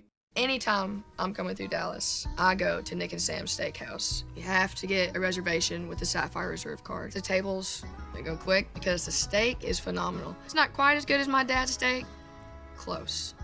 And that's pretty dang good. Turning your school project into an AR experience. First, Photoshop to create a texture. Remove the background and add a mask. Now, Arrow to give emotion and watch it come to life in the real world. Hopefully by the time I upload this, they got some sort of patch notes for season 4 and they've got it in there that they're fixing it. But for the first 3 seasons of the game, and they're probably not going to fix it, but 3 seasons, approximately 135 days, 130 days, somewhere in there since the release of 2K25. We are now in a completely different year than it was that the game was dropped. You can still dashboard in the proving grounds before the game ends, and it doesn't give you a loss on the leaderboards. There are people, and I'm gonna pop them up, you know, I have it on the screen for you guys so you can see the proof. There are people with 19 win percents in the top 15, 22 win percents. So you will see that, like, there's a guy, I think in the 2v2 or the 3v3, where he has like a 94 win percent and he's ranked number 1. That's how you know that the guy has not been doing this glitch. All you have to do is close that before the ball goes in on the last shot, and it will move down your win percent if you're on the leaderboard, so you can see your win percent go down, but not your actual leaderboard rank, your proving grounds rank. You see what I'm saying? So that is insane. The whole mode is completely worthless. Every time, if you want to be in the top 5, the top 10, you have to close the app before you lose. It's ridiculous, guys. In season 1, I had like a 94 win percentage in proving grounds, in the 2v2 proving grounds. I didn't even finish. I think I was like 23, 24, something like that. There was people ahead of me that weren't even nearly deserving what I got. I put in like 280 games or 300 games, something like that, and didn't get anything for it. Nothing. Absolutely nothing. Because of the glitch. There's another glitch in proving grounds where you can glitch off your rank. So if you're a high rank, like a gold rank or a diamond rank, you can glitch off your rank, which, by the way, lets you play people that are unranked. You see what I'm saying? So the whole point of proving grounds is to go in there, and as you rise, right, just like any other ranked mode, you're now going to play against people around your skill level, especially as you get closer and closer to the top. Let's say you're a diamond rank, okay? The game is going to try to match you up against other diamond players. Well, now those diamond ranked players can just glitch off their rank and play people that aren't ranked. Now, that doesn't mean that they're necessarily terrible at the game because they're not ranked. It does reset every season. You know, the ranks do reset every single season.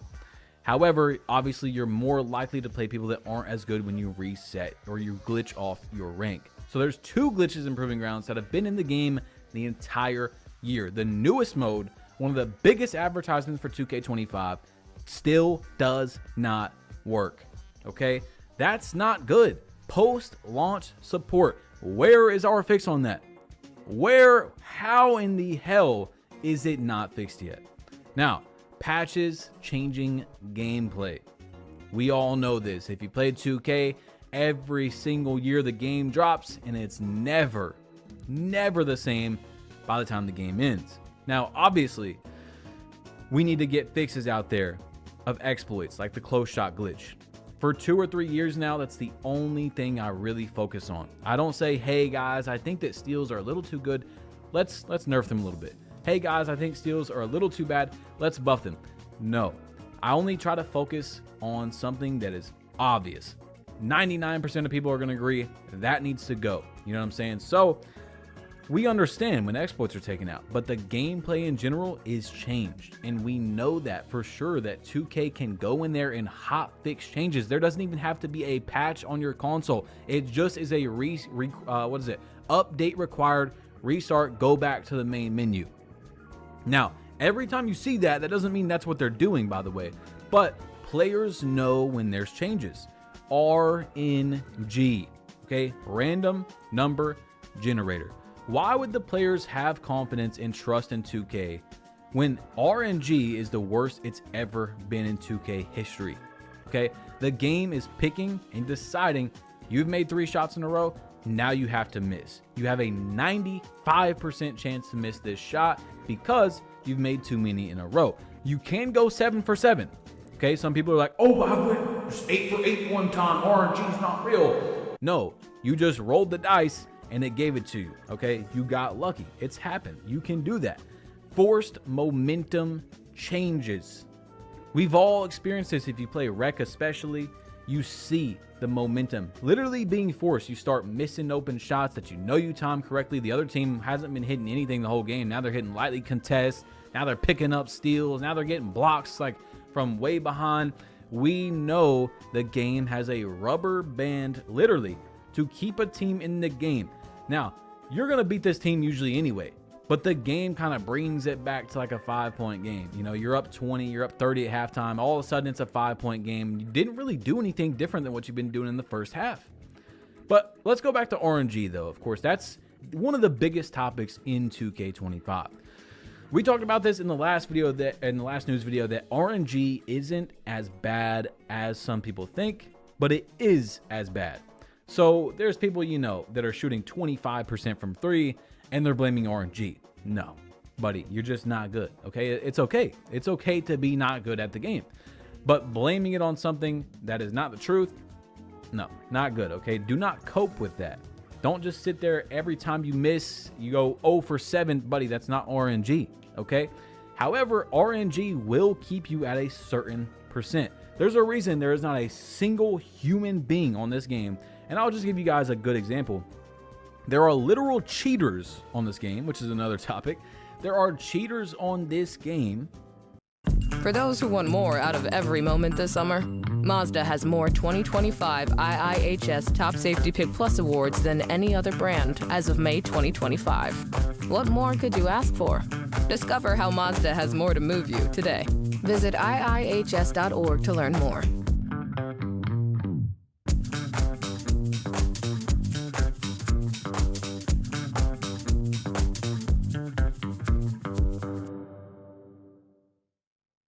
And they do not shoot any better than about 70-75% from 3. All they do is dex around, LT, which we'll talk about in a minute, off Legend Dimer, taking shots in their lethals with jump shot boost, with 99 3-point, and they still can only shoot 70-75% from 3. You see what I'm saying? Now, you might be like, oh, that's a good thing because then the cheaters can't shoot 100%. Yeah, 1% of the players should not be changed for 99%. We're being penalized for cheaters, for 1% of the 2K community, which we're going to talk about. The regular player should not be penalized for this. Now, the next one, though, is the community. Now, we just hinted at that, of course, but check out this 1v1 Proving Grounds gameplay right here that I was playing the other day. This guy, he's got 399 stats. He purposely made a build that's a small forward, not a power forward or a center, because if you're a power forward or a center in Proving Grounds, then you're going to play power forwards and centers. I never play them in Proving Grounds on my small forward build, and it's 6'10". You know, I got a 6'9" as well.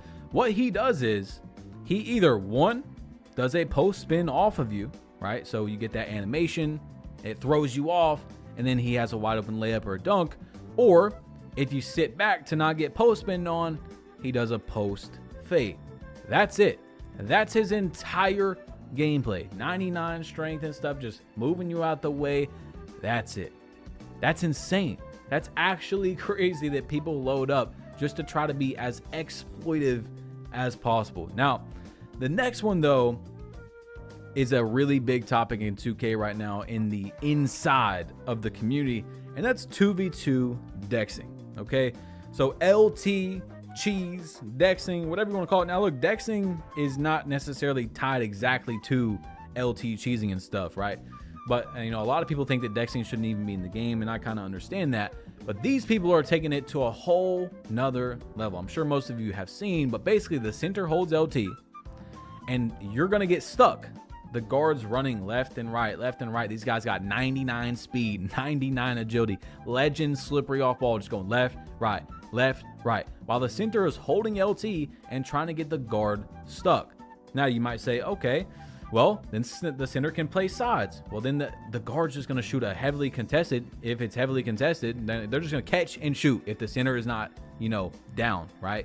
And the center has 99 rebound on the other team. They're just going to go down and get the rebound. It's one of the most exploitive ways to play 2K. It's like having a lockdown and a pure post in other 2Ks. Basically, you could say, oh, just, you know, go play rec. But most people don't have 4 other teammates to form a squad. And as most of you know, playing with randoms can be worse than, you know, the girl who told you she was going to sleep at 8 p.m. on New Year's. Give it up. Give it up. There's another side of the community that acts like there isn't anything wrong with the game. It has issues. If you get on and have fun regardless of them, that's fine. But acting oblivious to them like they aren't there and telling someone to not play or they aren't good if they complain is sad. The best record I have ever had in a 2K was in 2K21 right here. And yet, it's still very close at the bottom of my list of worst 2Ks with 2K18. You are allowed to have complaints or critiques about the game without being bad at it. If you go look at my video titled 2K25 is the worst ever, in quotations, not me saying that, I'm talking about other people talking about it, okay? You will see these comments right here. And this is just from, a few days. I think people that complain about this game every year and complain about realism are just bad at the game of basketball. Dang, you all complain so much. Maybe because you're not as good as you'd like to be at the game. The game is fun and phenomenal. It actually might be the best basketball game ever made, and the haters just suck at it. I mean, guys, most realistic game I've seen in a long time. All the losers cry. It's a hard game. Get good. Quit crying. So out of all the flaws the game has, these people automatically are just like, nope. If you're not good at the game, you're just complaining because you're not good. You have a complaint? Don't play the game. It's mind-blowing to me. This is about 5 to 10% of the 2K community. And if you're having fun on the game, you can overlook all these issues without any worry at all. That's awesome, bro. I wish I could be like you. I wish that I could get on the game and not look at these issues and feel something bad about it. You know what I'm saying? Feel like I shouldn't say it. Like I have to go out here and put this out. People got to see these issues. They got to get fixed. The reason why I started these news videos and stuff is because I wanted the game to be as good as possible. So if I get these issues out here, if I even get one thing fixed, that's something that I helped make the game be better. You know what I'm saying? Like I helped the game be a better product because I want to enjoy it at the end of the day. And I want you guys to enjoy it. You know what I'm saying? So into the next topic though. Cheating and cheaters in events. We know for years now, since 2K21, especially with the Zins in 2K21, the 2K community, just like we talked about with the dexing, with the post spinning, they will do anything to win. There was people doing the close shot glitch all day. They will literally press an automatic win button if they could, like I said.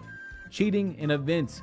You can literally cheat in 2K25 in every event. There's this thing called a Titan. It's like a Zen on steroids. Now, if you guys don't know, basically, you're just going to hit X or square, and you have all these things plugged up in this program, and it's going to time the shots for you if you have your meter on.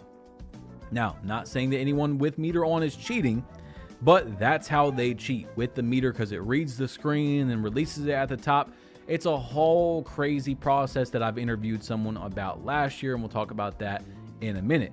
But 2K, this is a two-sided problem again, because why does 2K still in 2025 let you use a meter in events? That is where the absolute most cheaters are going to come out. They want the unlimited boost. They want the shirt, the jersey, the shorts that you unlock for winning the event, and 2K still lets you do it.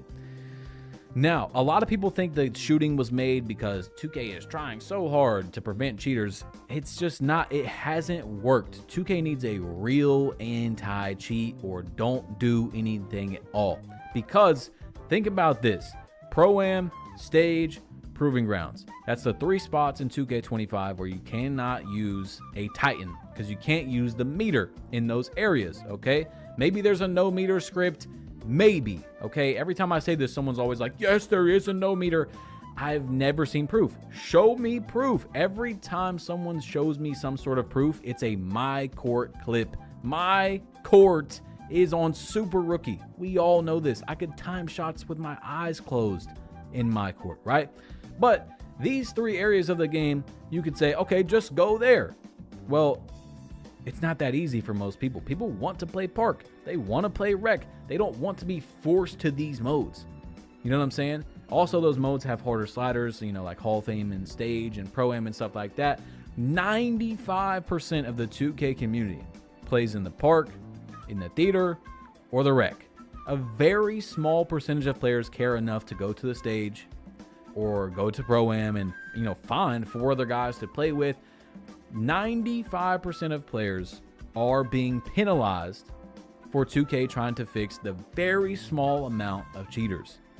Now, there was a recent test, by the way. I just want to kind of go back to RNG from 2K Toots, and he was kind of saying that the game doesn't have RNG through a My Court test. Once again, and I really like 2K Toots. I've shouted him out many times. I just disagree with that. I completely disagree with doing a My Court test because we know that the sliders, if you go in there, guys, what I've thought all year is one or two things. One, My Court either is on super rookie, or 2, My Court doesn't have any RNG. That's either way it goes. That's what I've thought. Now, he's explained why he can't really do it online and stuff like that, but it is just not a test that I'm going to validate because we've seen many from 2K Labs where they have a perfect release controller, just like I told you about with the people that are cheating that have Titans and they still can't shoot 100%. Wide open, standing still for 5 seconds, jump shot boost, in their lethal, off legend dimer, you still can't do it. You'll have, a few games throughout the year where you do go 7 for 7, stuff like that, but you can't do it consistently. Now, I'm not saying that everybody should shoot 100%. That's not what I mean, but you shouldn't be penalized for timing your shot correctly. We've talked about this before. The best way, the most skill gap way to have shooting, like Mike Wang talked about, is to have a low green window and a pure green window. So you have less time to green your shot in the window, but it's pure, which means if you time it in that window, it's going to go in, right? So right now, let's say that the pure green window, the green window in 2K25 is 50 milliseconds inside of a 550 millisecond shot. That's around usually what they are, 600 milliseconds. So 50 milliseconds. You're going to hit that. You have like a 60, 70% chance. But in a real skill gapped 2K, which Mike Wing has tried to do before, by the way, and I begged them not to change it in 2K24. I'm popping up all these screenshots on the screen for you to read them as well, is to have about let's say a 30 millisecond green window if you have a 99.3. But every time you tap in there, it's green. When you're outside of it, you miss, okay? Now that's going to go down. If you have an 85 3-point, you're going to have let's say a 25 millisecond green window. Down to, there's got to be some sort of spot where obviously, if you have a 25-3, you still shouldn't be able to green time every shot with a small window and green them, okay? So down to, let's say, a 60 3-pointer, and then that's where there's an RNG cap where, hey, even if you still time it right, buddy, I don't know how you did it because you might be cheating or whatever, you got to miss some of these, Cheating is rampant in 2K25. Cheating has been rampant in 2K24. I interviewed a guy that was in this cheating Discord where these people pay money, a good amount of money, to have someone set up the software for them. They buy an Elgato if they didn't have an Elgato. They buy a computer. They do all these things to cheat. And we figured out that there was approximately, just guessing, about 5,000 people cheating last year on 2K24 in this Discord. They pay $60, $70 a month, something like that, to cheat. And on top of everything else that they did if they didn't have all that stuff, plus paying people to set it up, it's nasty. This is a community issue. This is back to one of those community issues, but it's also 2K at the same time. A lot of games are experiencing cheating problems. It's not just 2K. Guys, trust me, I want to be the guy that's like, F you 2K on this topic, but I mean, so many games are having this issue. Now, does that give them the pass? Not necessarily. 2K is a multi-billion-dollar game. They could invest, I'm sure, if they invested enough money, they could have a much better anti-cheat. Now, I want to end this before my thoughts and stuff, just like the outro, and, because the outro is going to be really important, but microtransactions, we know this, okay? Every year, clothing is super expensive, builds are super expensive, so that's just a small thing I wanted to touch on, but here goes my thoughts on all this, okay? So, is NBA 2K dead? Now, I'm going to show you guys some numbers, okay? I put this on Twitter the other day, and this was where I went on to 2K, all right? On the left side, you guys can see 2585K. I played one game, okay? One game on a burner account, and there was about 2.5 million people, because that's what my rank was. I played one game to see, you know, obviously if I only play one game, I'm not going to be very high ranked. So there was about 2.5 million people that have played Park this year. And number two, my account on the right side is where I did the no money spent Wimby. I almost got to starter 3 in that video, about a 90 win percent, and I was ranked 676,000. So what you can take from that is, like Power said, seems to be a lot of people playing. And I said, I don't know, you could half full or half empty this.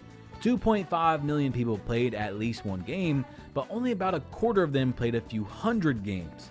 The Wimby account also played very little double level, 611 games in total of 2v2 and 33.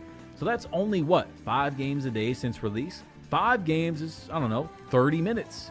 Only roughly 25% have played more than 30 minutes a day. Many ways you could go with these numbers.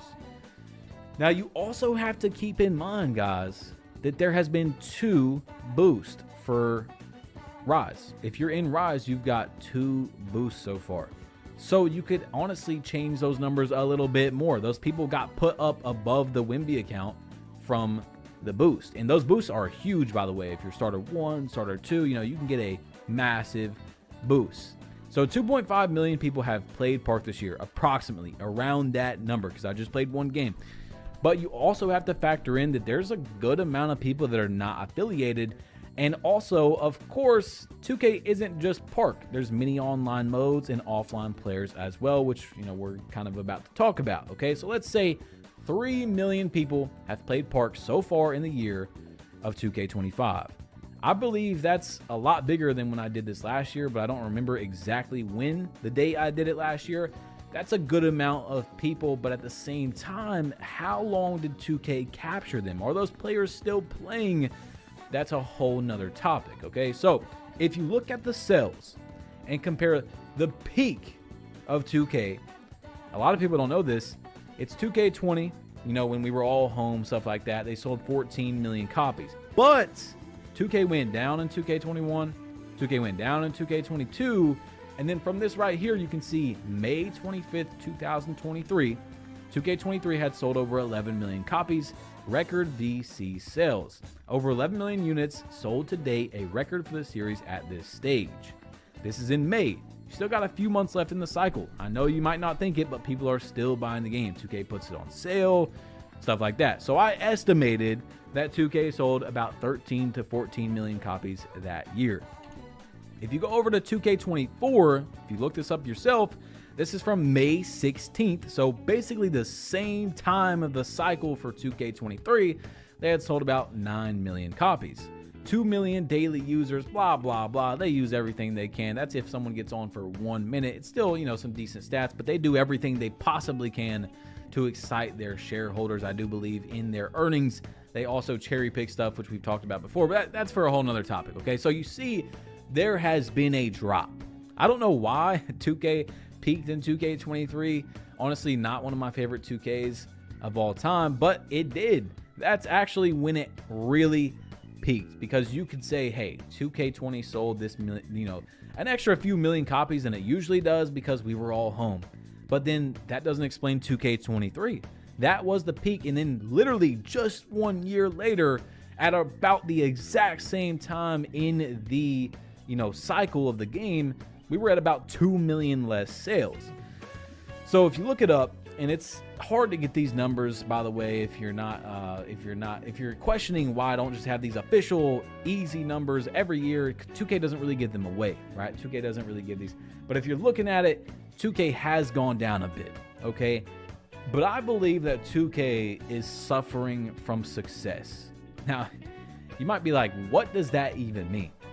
2K has done so good for so long, they don't know what to do. They really don't know what to do. Imagine you make a game, and no matter what, it's got all these issues that we could really be so deep about, you know, which I've done, right? We can detail every issue from start to finish, and the game still sells good. It still makes more money than the last one. How do you really know what you're doing wrong or not when the game just sells good? It sells better than the next year, or it doesn't sell as much, but it makes more money, which we'll talk about in a minute. They're suffering from success. 2K, I believe, is trying. I'm not even kidding. This is almost like a conspiracy theory. I think 2K is trying to pop their own bubble. Every year they're trying to do more and more to squeeze as much money as possible, and they still are able to accomplish that. So how 2K can lose sales but charge more for everything is an interesting topic. So yes, 2K23, 11 million sales, 9 million, which that game probably, 2K24 probably ended at, let's say, 10, 11 million, since we're counting 2K23 as like 13 to 14, around that time. But they made more money off each customer. They charged more for certain things.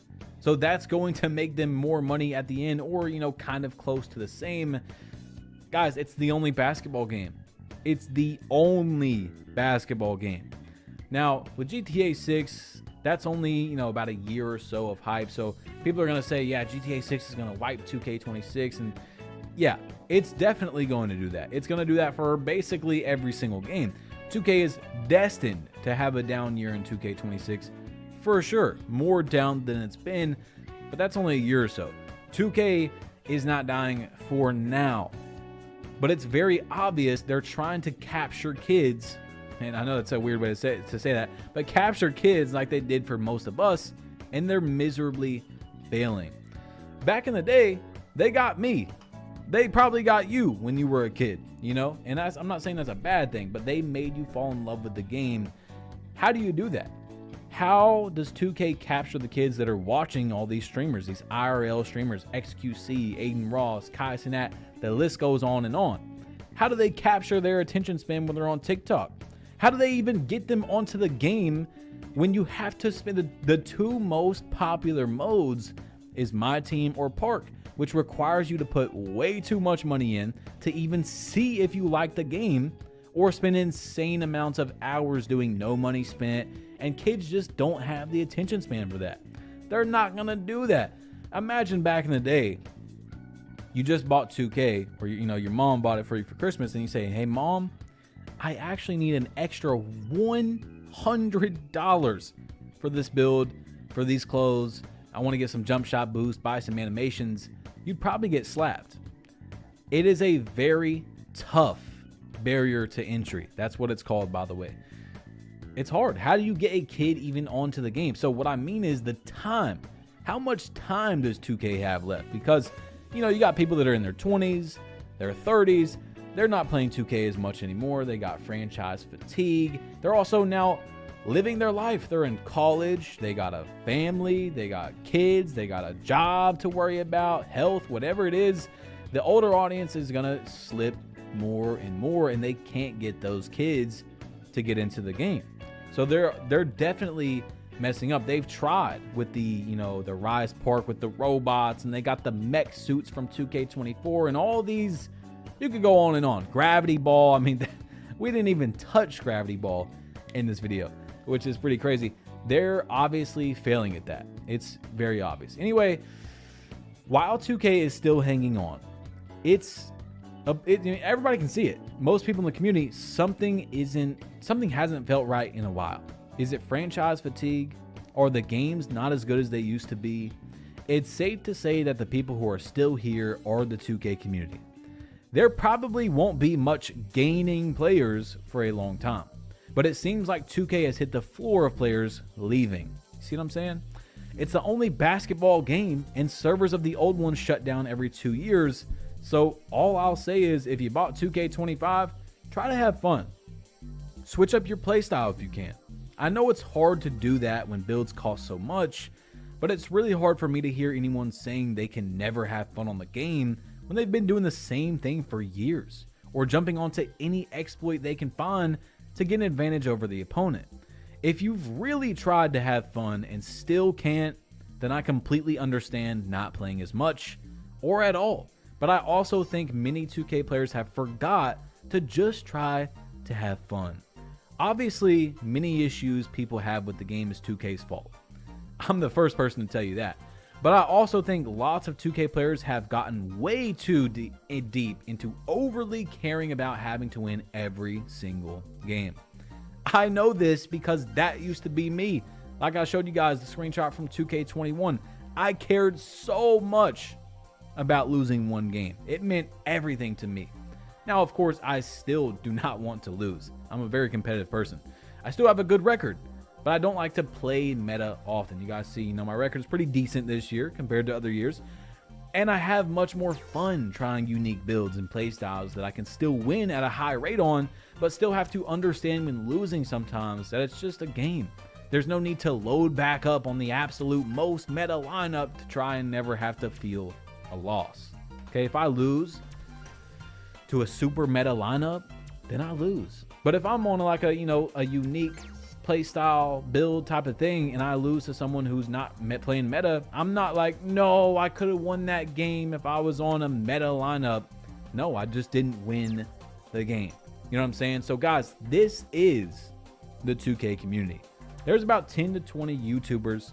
There's a handful of streamers that are pulling good views, that are making good money, that are able to feed their families, and, you know, like me, you know, thank you guys. Thank you so much. If you made it to the end of this video, please drop a like for me if you haven't yet. But this is it, guys. This is the views that you're going to see for the next few years, except 2K26, okay? 2K26 is going to be probably a lot different because of GTA, right? GTA is going to go crazy on every game. But you're going to see, this is the floor, or close to the floor, if that makes sense. You know, we are there, and maybe 2K just goes a little bit down the next year, a little bit down the next year. But like I said, we're definitely not gaining players, and really not losing that many at the same time. 2K, if they lose these players, which they probably are, they make it back in revenue, guys. I'm not kidding. They have a legal obligation to their shareholders and potential buyers of their company to give information about how the game is doing, how their company is doing. You guys can see this was earlier in the year, by the way. So 2K25 sold 4.5 million copies, comparable to last year's release. God, my bad. I've been doing this for 40 minutes, okay? However, the new title showed double-digit growth in average revenue per user, and the average net profit per user increased by 40%. So I think when 2K did their first earnings last year, 2K24 had sold 5 million copies. Do not quote me on that.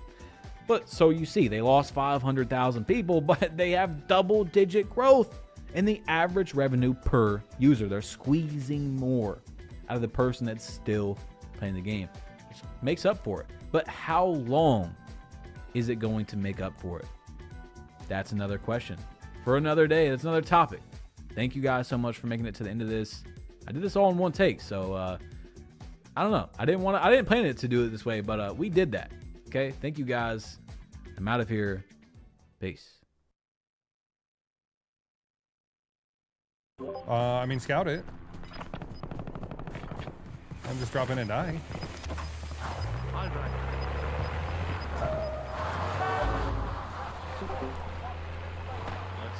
It looks safe. Ban me, please. That's ban me, please, daddy to you. Wait, what just happened to me?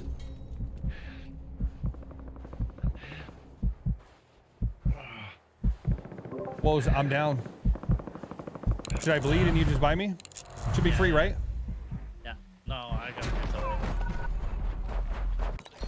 I got a free stuff. But yeah, I used to have a free buy here too. It was free though. You didn't spend any money. Yeah, but I'm Bro, I think I just got down by a drill charge. That hasn't happened since Al Mazrah. It's saying we got enough for loadout? What do I buy? What do I buy? Bro, I think I'm just gonna get us some plates. You want some plates? Grab some plates. I'm gonna. Bro, to be honest. where are they sniping from? Over here. Let's go to zip and we'll go to. Well, I don't know. I honestly have no idea what to do here. There's no loot here at all. Bro, I forgot drill charges will down you in one out of a vehicle. Like, they seem like such a non-threat. My brain didn't even register that the vehicle was hit with it. I haven't used a drill charge since I'm out, like you said. No! Nah, I'm just shooting on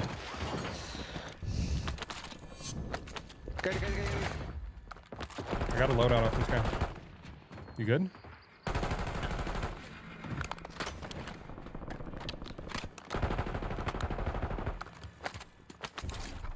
More loadout weapons up here, bro. Here, you like the GPR, right? Yeah. If it's built right. Yeah,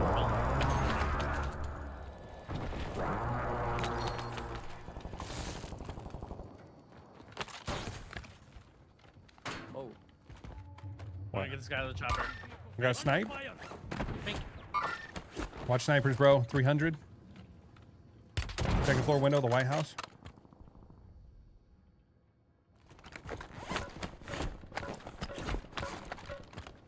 Changing mag.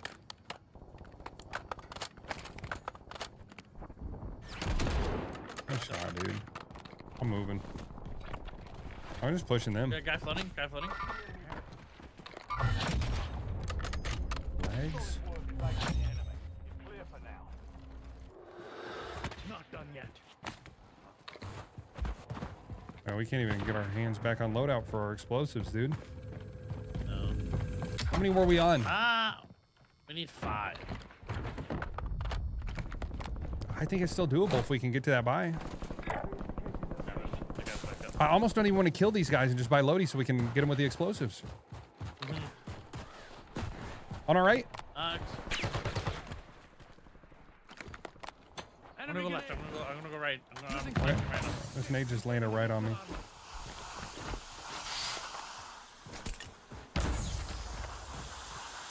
He fell back about 30 meters.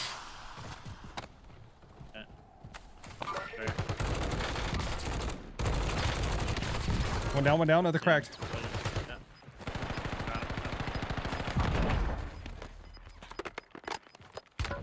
House is sniping now. Oh, jeez, they got me. Get the big bags off my body. Seb, thank you for the gifted sub. Shoot, chat. Getting crazy out here. Shoot.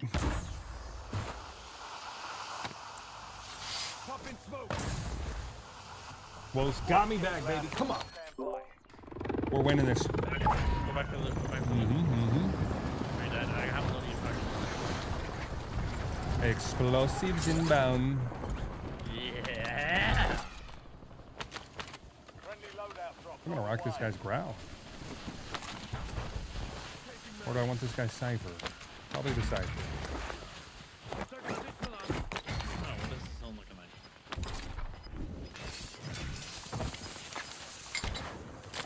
Oh, that's gonna kill him. No!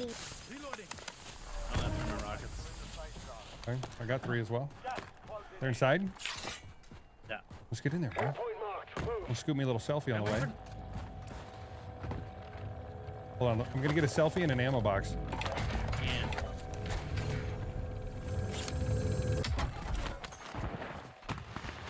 Oh, he third-minded me. Oh my goodness. Where? Are they still in here?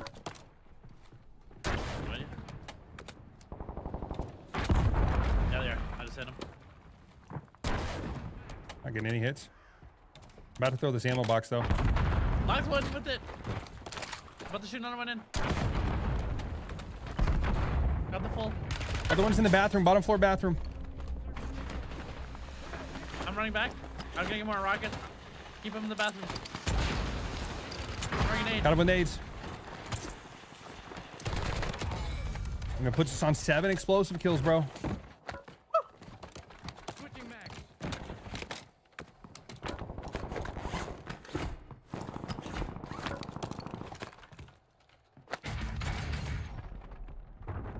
This is toxic. It really is.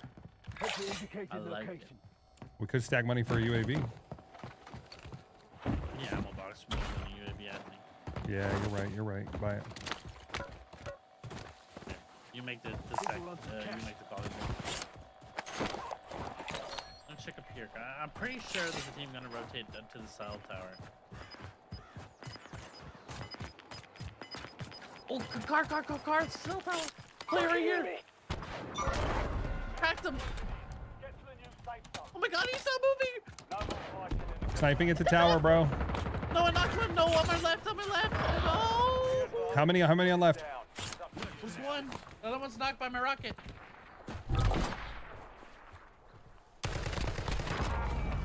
You got your rocket kill, bro. Yes. Money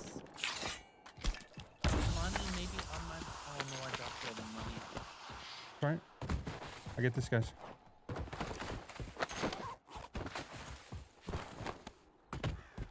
Ready? We need 2 more. 2 more.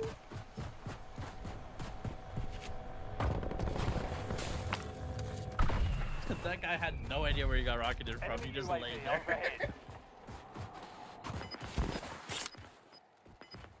Smoking your stuff?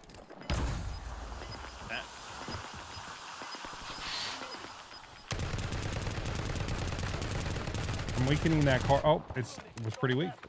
It's disabled, dang it. I think there's a team in the blue shack here. You still there?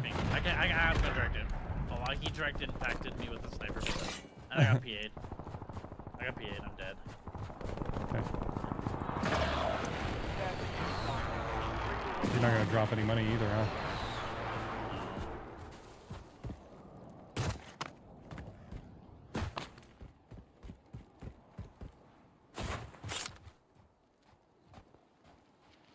Where are they? At the blue shack. I'm looking.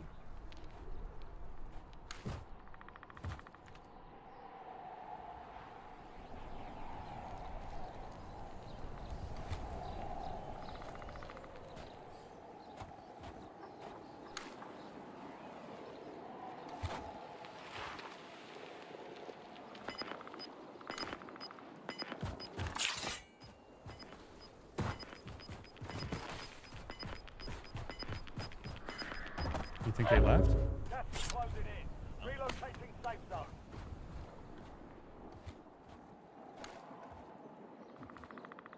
Any buyback opportunities? Nope. Yeah, well, if you get the money.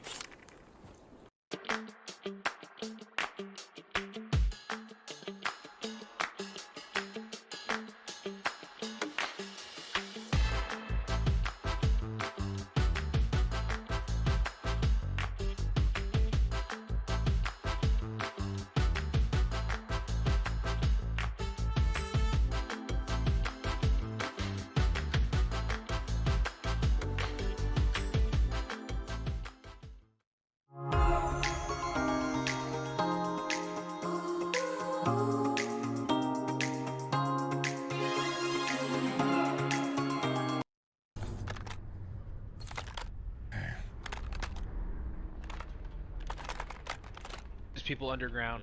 They're gonna have to push to that hole. They're gonna have to form zip line.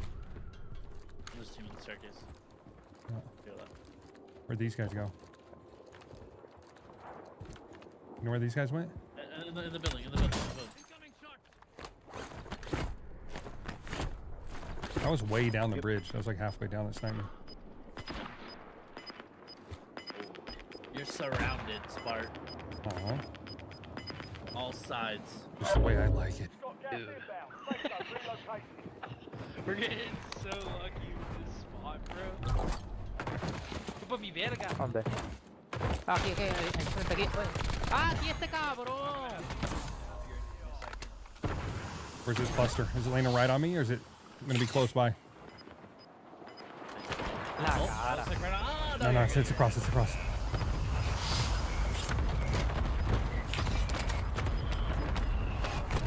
No way. One of them came back and hit me, bro. They're coming back. That's garbage. Oh my god, yes. Okay. Shit. Reloading. Hola.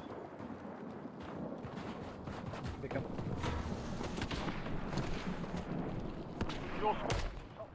Oh, little desk pop.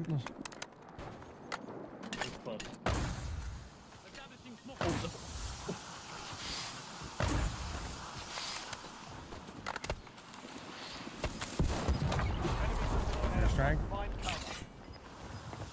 I can't go inside.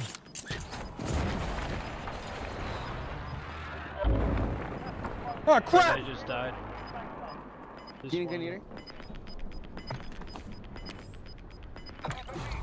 That's not where I put it!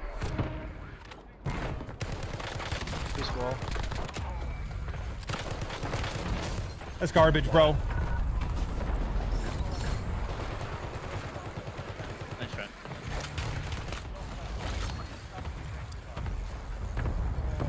Man, if I didn't get picked there, we would have won that. Dang it! GG, bro. That's a fun one. You're in the top 3. The explosive challenge. You're in the last 2 now. We fell just short.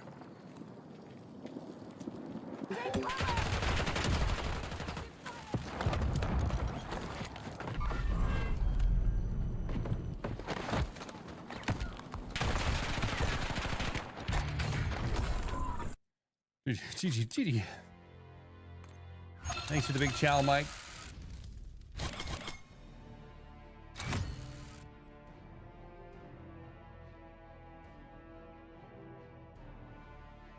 Oh, chat. I wanted that win bad.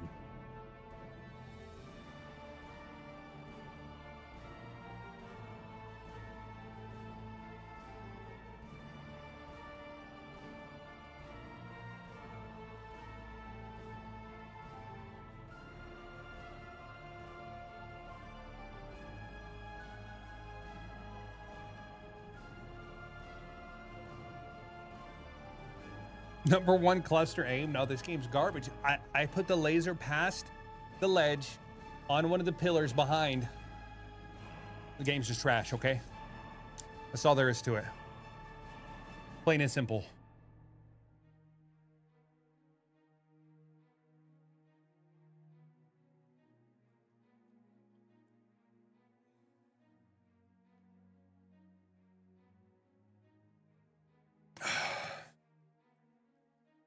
Let's clear the challenge board. That was a great challenge, though. Thank you for the opportunity.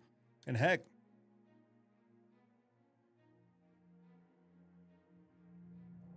Mr. Mike sent in the top dono of the night anyways. Incredible, bro.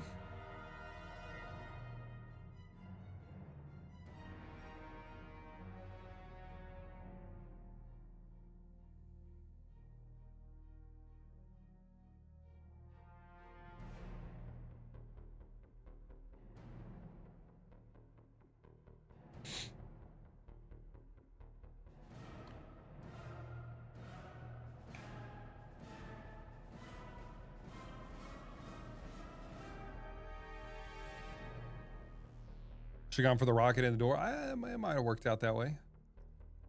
Rocket's just so hefty, you know. I was just trying to be quick. Matthew, Northcutt, no refund. Too bad, so sad.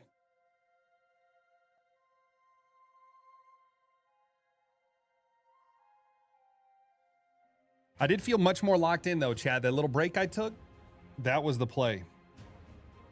I've been locked in for these last couple of games, feeling fine.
All right, all right, all right.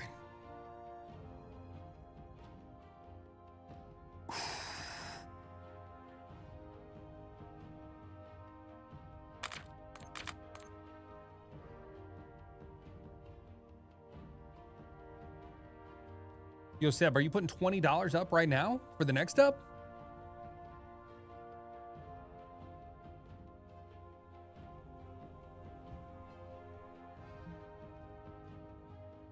Nah, last game?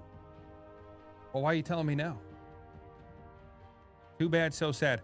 I'm banning this guy. I'm banning this guy right now. All right, chat, what you want to do now?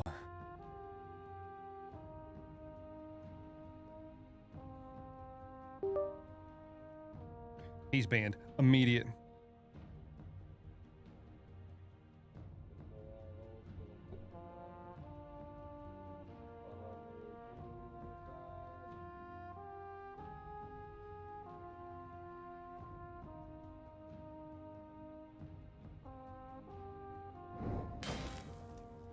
Yo, Seb with a gifted sub to 8. Oh, shoot. Is 8 in the chat?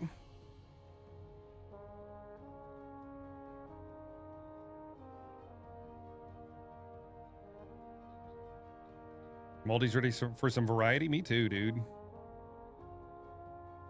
Me too. Shoot, do we just call an audible and play variety tonight?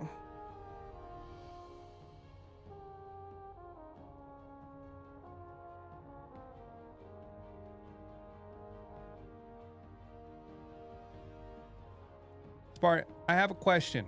What's it like to be so tall? I'm really short, so I was curious.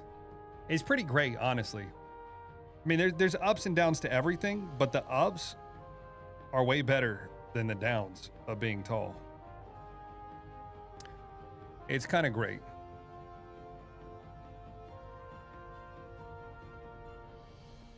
You know, you just tower over everybody. Everybody wants to be you.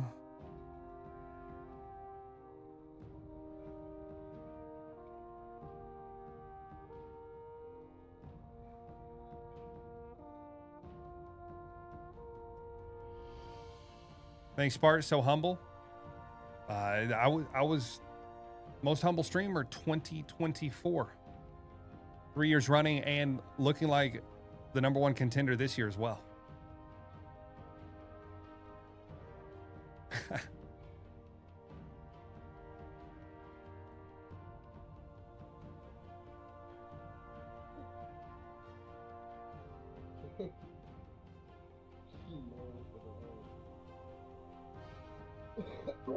Yo, Woes. Up. How you feeling over there? My eyes are heavy. Wait, what? Eyes are heavy. Yeah.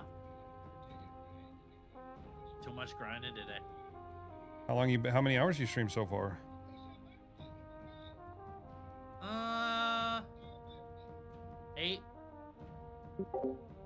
Shelby, Well, that's a huge chow. Are you talking 200 each?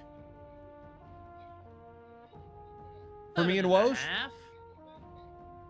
Beer Tacos got 20 bucks up for the dub. Not gonna be the biggest grind of the week though, because you know Battlefield coming out. I might have to sink 12, a 12er, maybe even 13er, maybe a 24. I think it's gonna be 24, but 5 gifted each for 15 kills and the dub. Oh shoot, I gotta start typing this down. 200.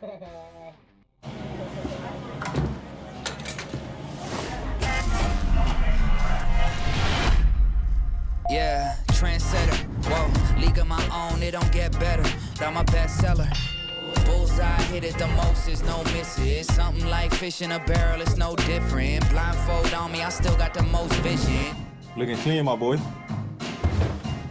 Keep up, no?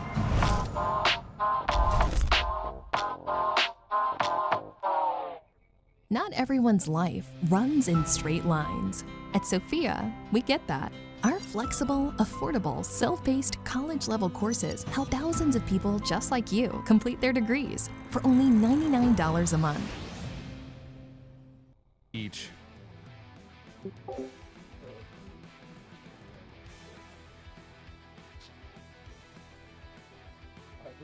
I like that. I think if we do that, this challenge, we do recons. We lock in our teammates to do recons with us. We befriend them. Bart, you're gonna have to be my negotiator, my talker, my everything, because I can't talk to them. So you're gonna be my translator. Oh, you're banned in the comms. Yeah. So the challenge is a little bit more difficult, but it's doable. And I don't know how I'm banned in comms. I never talk bad about anyone. You know what I said to the guy, the words I said to him before I got banned? What? You suck at the game.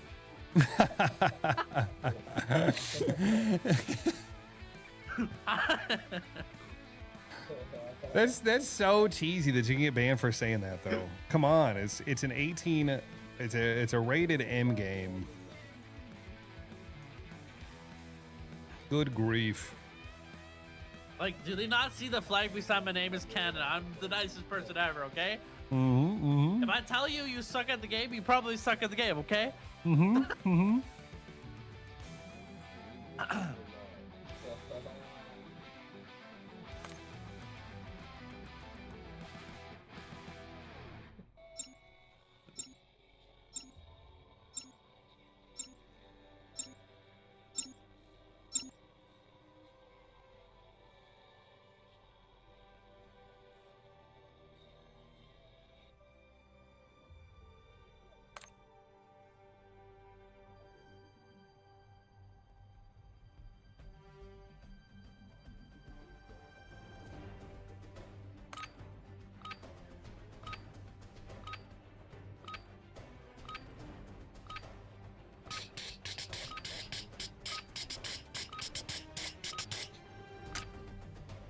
Use this time for some target practice.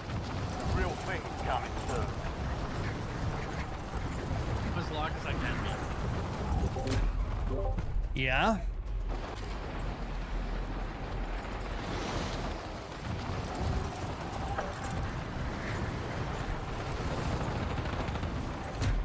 Hello? You hear me, Game? Yeah. Do you? No, I don't. I tried.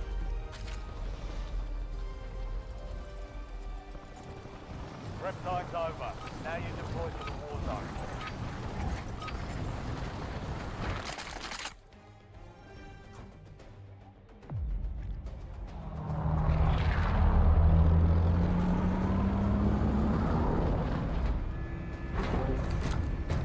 Okay, chat, massive dollars on the line.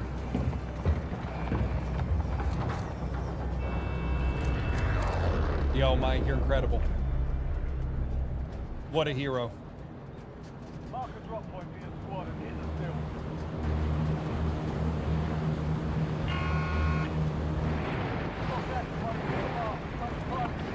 field. Okay. With us trying to take randos to the dub, bro, or I don't know if we're doing tower. I think we do recons. Okay. Let's secure the dollars. Yeah, Let's yeah. secure it. Let's get paid. I love getting paid. Bart, Yeah. I'm going to go. Why? Are they on you? Oh, I hit him with the. I hit him with the. Now you get it, buddy. Come here, Beavis. I threw my whole game to kill you. Not the whole game, dude.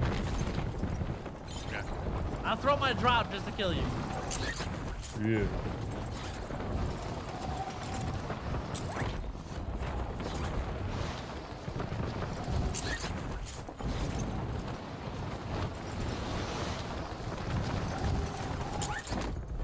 Oh, I gotta grab this.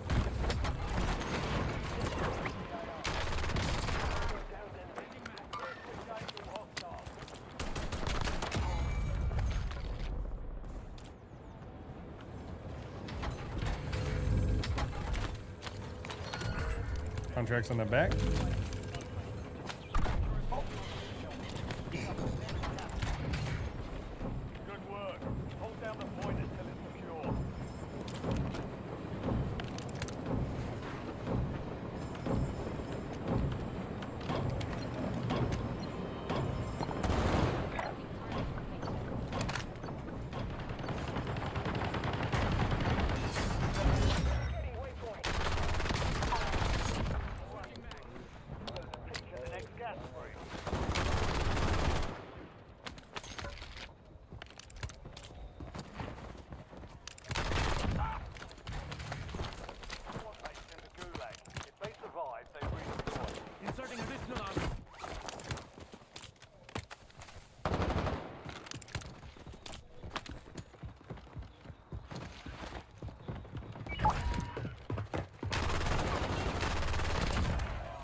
Was he locking down the train? Yeah. Me and I farted are wiping teams over here. No, it's not. I farted. What is it? Marking target location.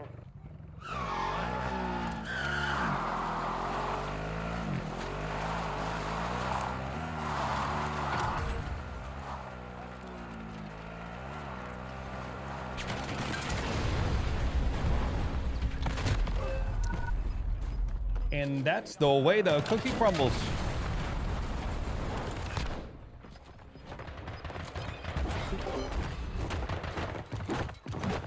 Joey boy, think of the prime 11 months. Oh.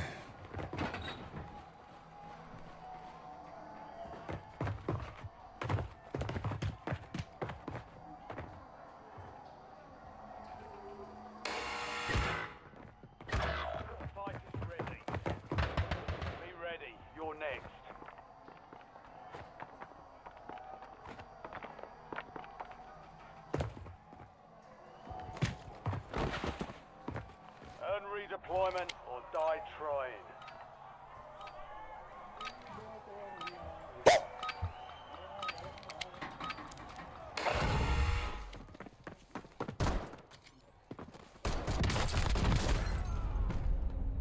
I just hit every shot and died it. I just died.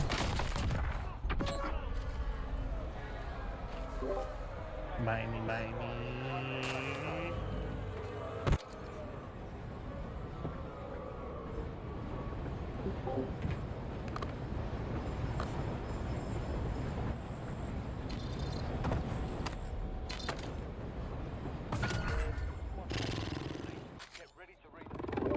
Squad mate bought me back. Would you look at that? What a pal. Well, if I land with you, we can buy a loadout. We could. But if I land over here, I can pick the guys up with the heli and then bring them to you. I'm gonna try to get the team back together. So, honestly, I would just buy a loadout there. Just buy a loadout for them. Make them happy. Hey, let's buy loadout, squad.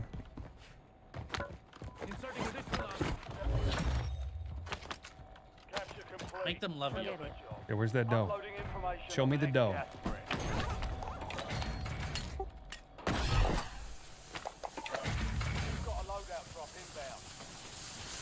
Show me the dough, bro.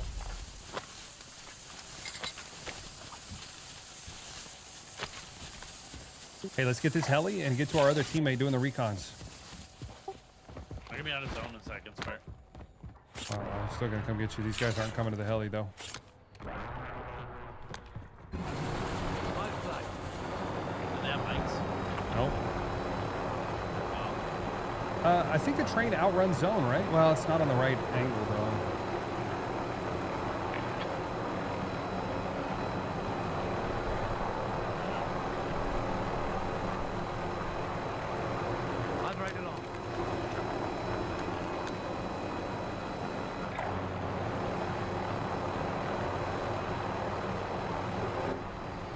What was Garen here? Where's my money? Bringing in recon. Let's do the recon, bro. Get that contract. We're getting shot. I gotta save the heli. Recon's on the back.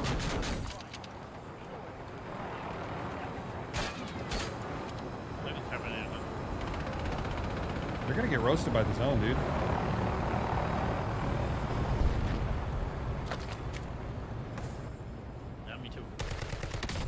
I got the heli up here, bro.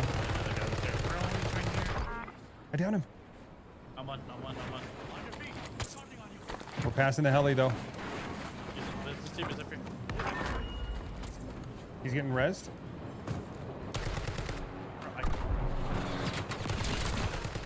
Well, just take cover, bro. Take cover. No, the chopper exploded. Spot. That whole team's cooked in the zone. Oh, geez, not like this. I'm getting.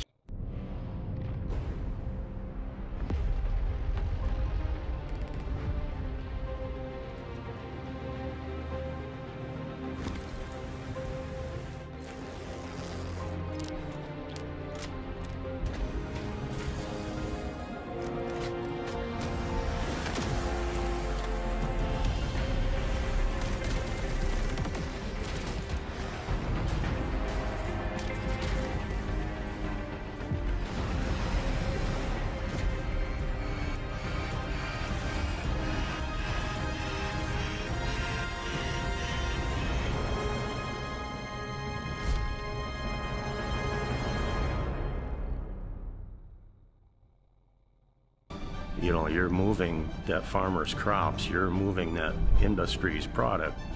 Everything has got to do with a truck. I call that perks. So, since I've started here at Get-Go, they have been on the ball. They're safety orientated. They've got a very good open door policy, and you can see that in how they run their company.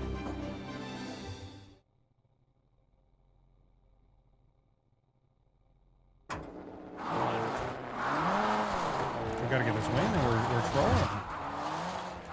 We got a lot of recons done though.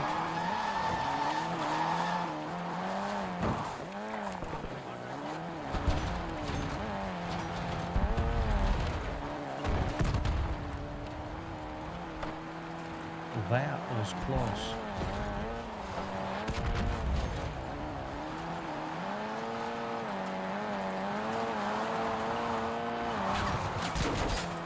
Wouldn't mind doing this by your teammate and get a selfie.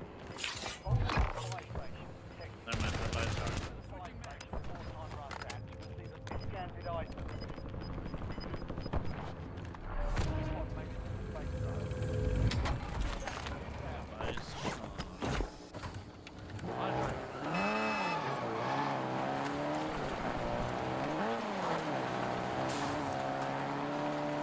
The fresh LTV.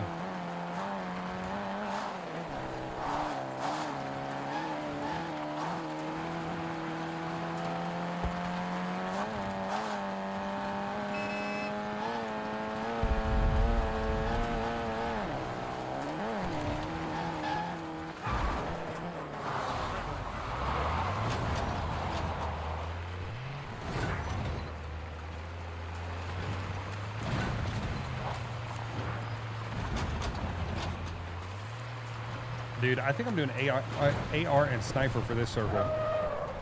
Yeah. Yeah, sent me.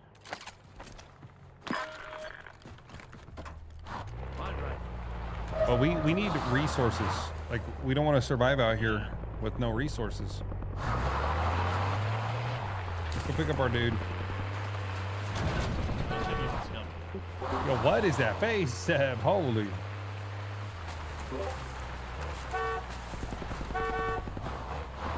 That red dress really blending into the terrain.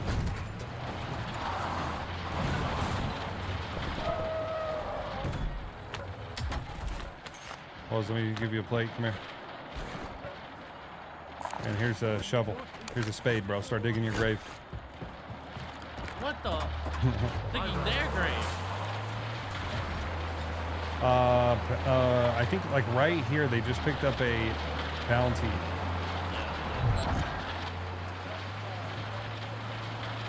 Oh, they're two behind the shack, coming up on us. Two down. That's what we need though for the. That's huge. Yep, that's coming right now. Why would they chow this? What are they thinking?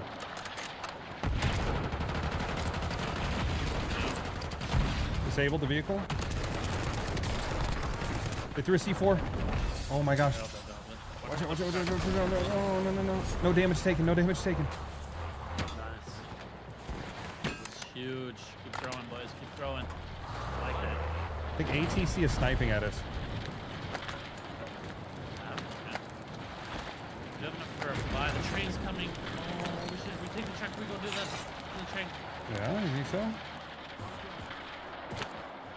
We gotta buy our teammate back, or we doing Oh, we get him back if we can. I mean, the train's coming, you said? Where's that thing? Oh, yeah. We go by him there.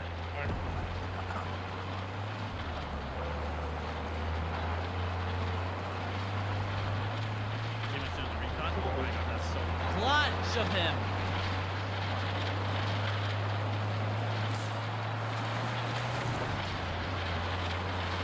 This train going faster? This thing's flying.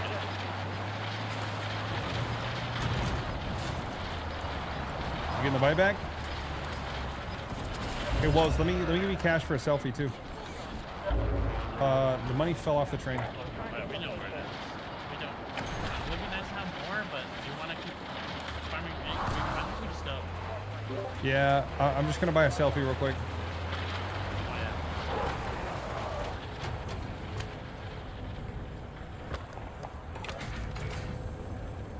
Here, we'll take my cash too. Oh my gosh, I just got a ton more.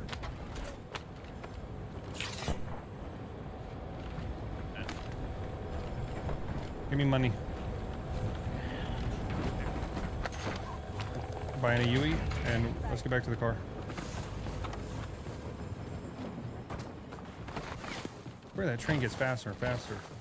We're so far from where we were.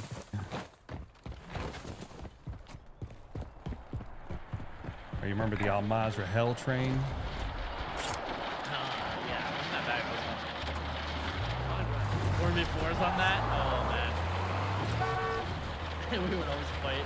One person would anchor on each team. Everybody goes to the train.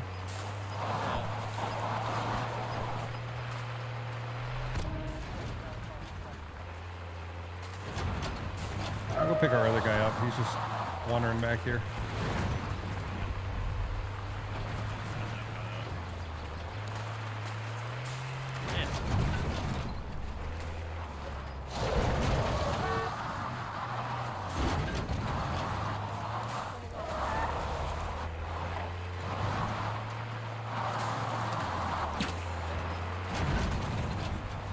Sniper team at the this intersection.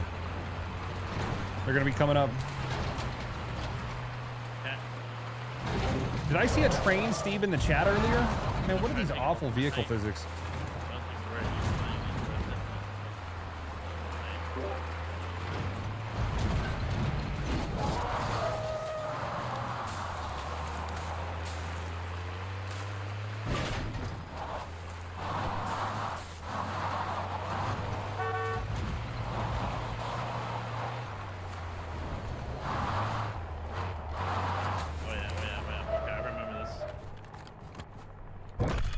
A little bit. Remember what? Get up here. We cheese it. As you get popped. What the heck? No one knows about this. Oh yeah, nobody No can one even knows about see up this here. up here. Oh. Yeah, this is cheese. Wait, tell Balloon to come here. Whoa! Chat, we got Seb G dropping in with $40. Seb, let's go. I saw Garen in the chat too. Did we collect from Garen? I'm checking now. Ladies and gentlemen, Garen Croissant with a $130 bomb. Yes! We've collected in full from last night's challenges. You guys are amazing. Incredible. Spartans. Holy smokes.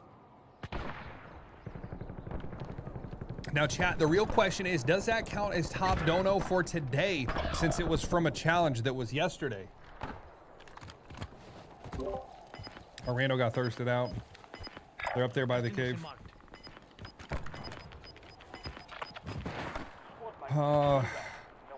Bro, do we even make... Oh, he's got good.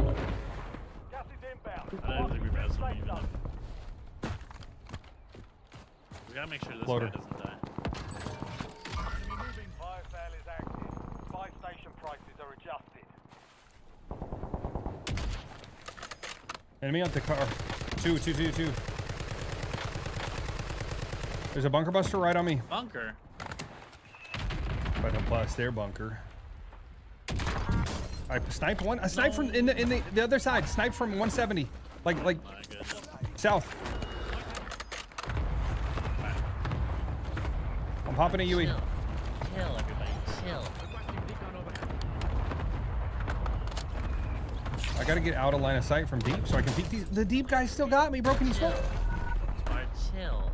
Bro, I'm dead. We gotta chill. Bro, I'm dead. I told you to chill. Bro, shut up. I'm dead. How am I supposed to rescue you when there's no buy left? Win. Chat, how are these guys hitting every shot at that range? I could go for the bio. Literally every boom, boom, boom. Chill like this. I'm gonna rage.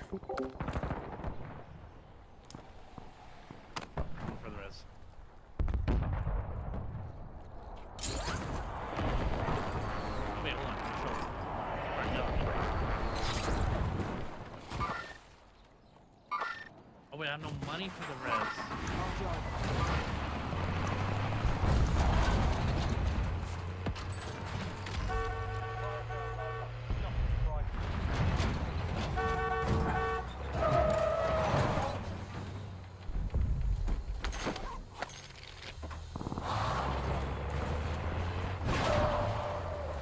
Don't worry, Sparty, I'll get you.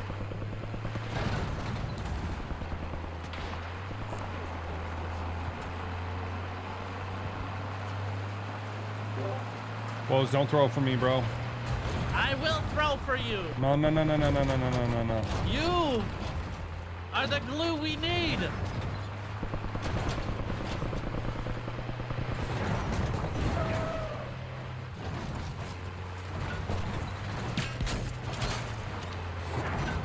Wolves driving across the entire map. When you look at your horse, you see a special kind of brilliance. Whether they're strutting in the paddock, heading out on the trail, or just enjoying a really good roll. Together, you make it all count, letting your vigor and radiance shine through with no regrets. Which means that sometimes your horse's hair and coat need a little extra attention. Show Sheen is a full grooming routine that detangles, cleans, conditions, and brightens from forelock to tail. With restorative provitamins for a smooth coat, the silk proteins that strengthen mane and tail hair, all while promoting hydration and preventing damage and breakage. Because after a long, glorious day, you want to see your horse looking as brilliant as they feel. Glow stronger for longer with Show Sheen.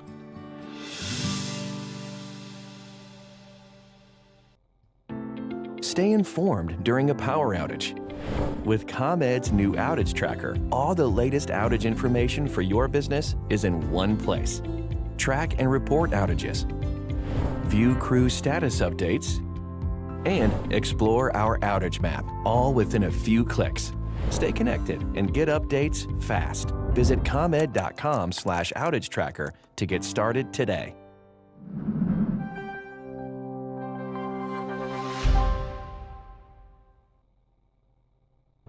Give me.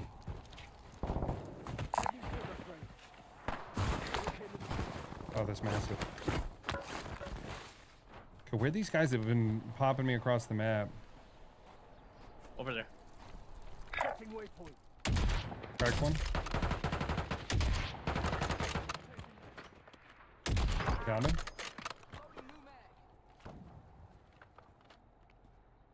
I can't see him. It's right down there.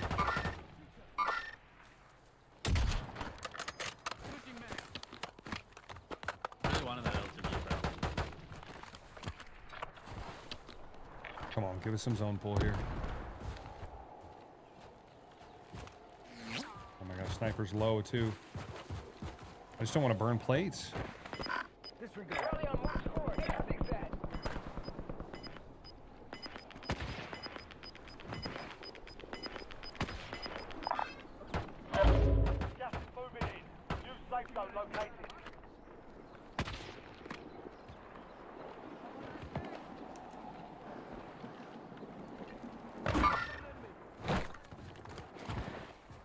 Those low snipers are griefing, huh?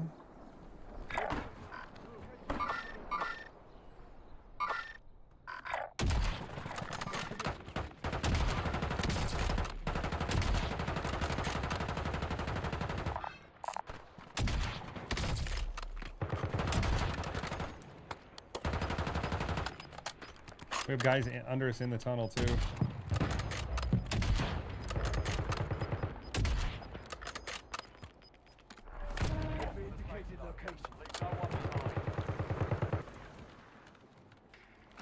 We're gonna have to move, bro. Airstrike.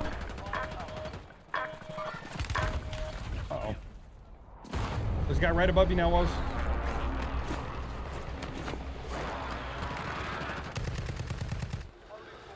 This is bad. We're so exposed here. Did you get the one above you?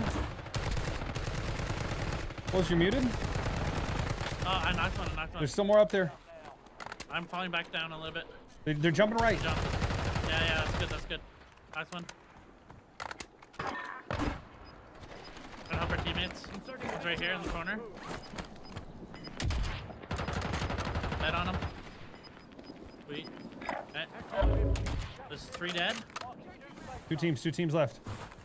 One team we know where it is. The other team's unknown. Yeah, I think there's a solo down here, and I think it's a 4-man on the hill. No, we pulled one. Okay, Pulled nice. 2. I got your full. Guy close to my left. Kinda. Heard that. Like right here. On that loot. And there was one tight corner. He's trying to climb up the rocks. He can't.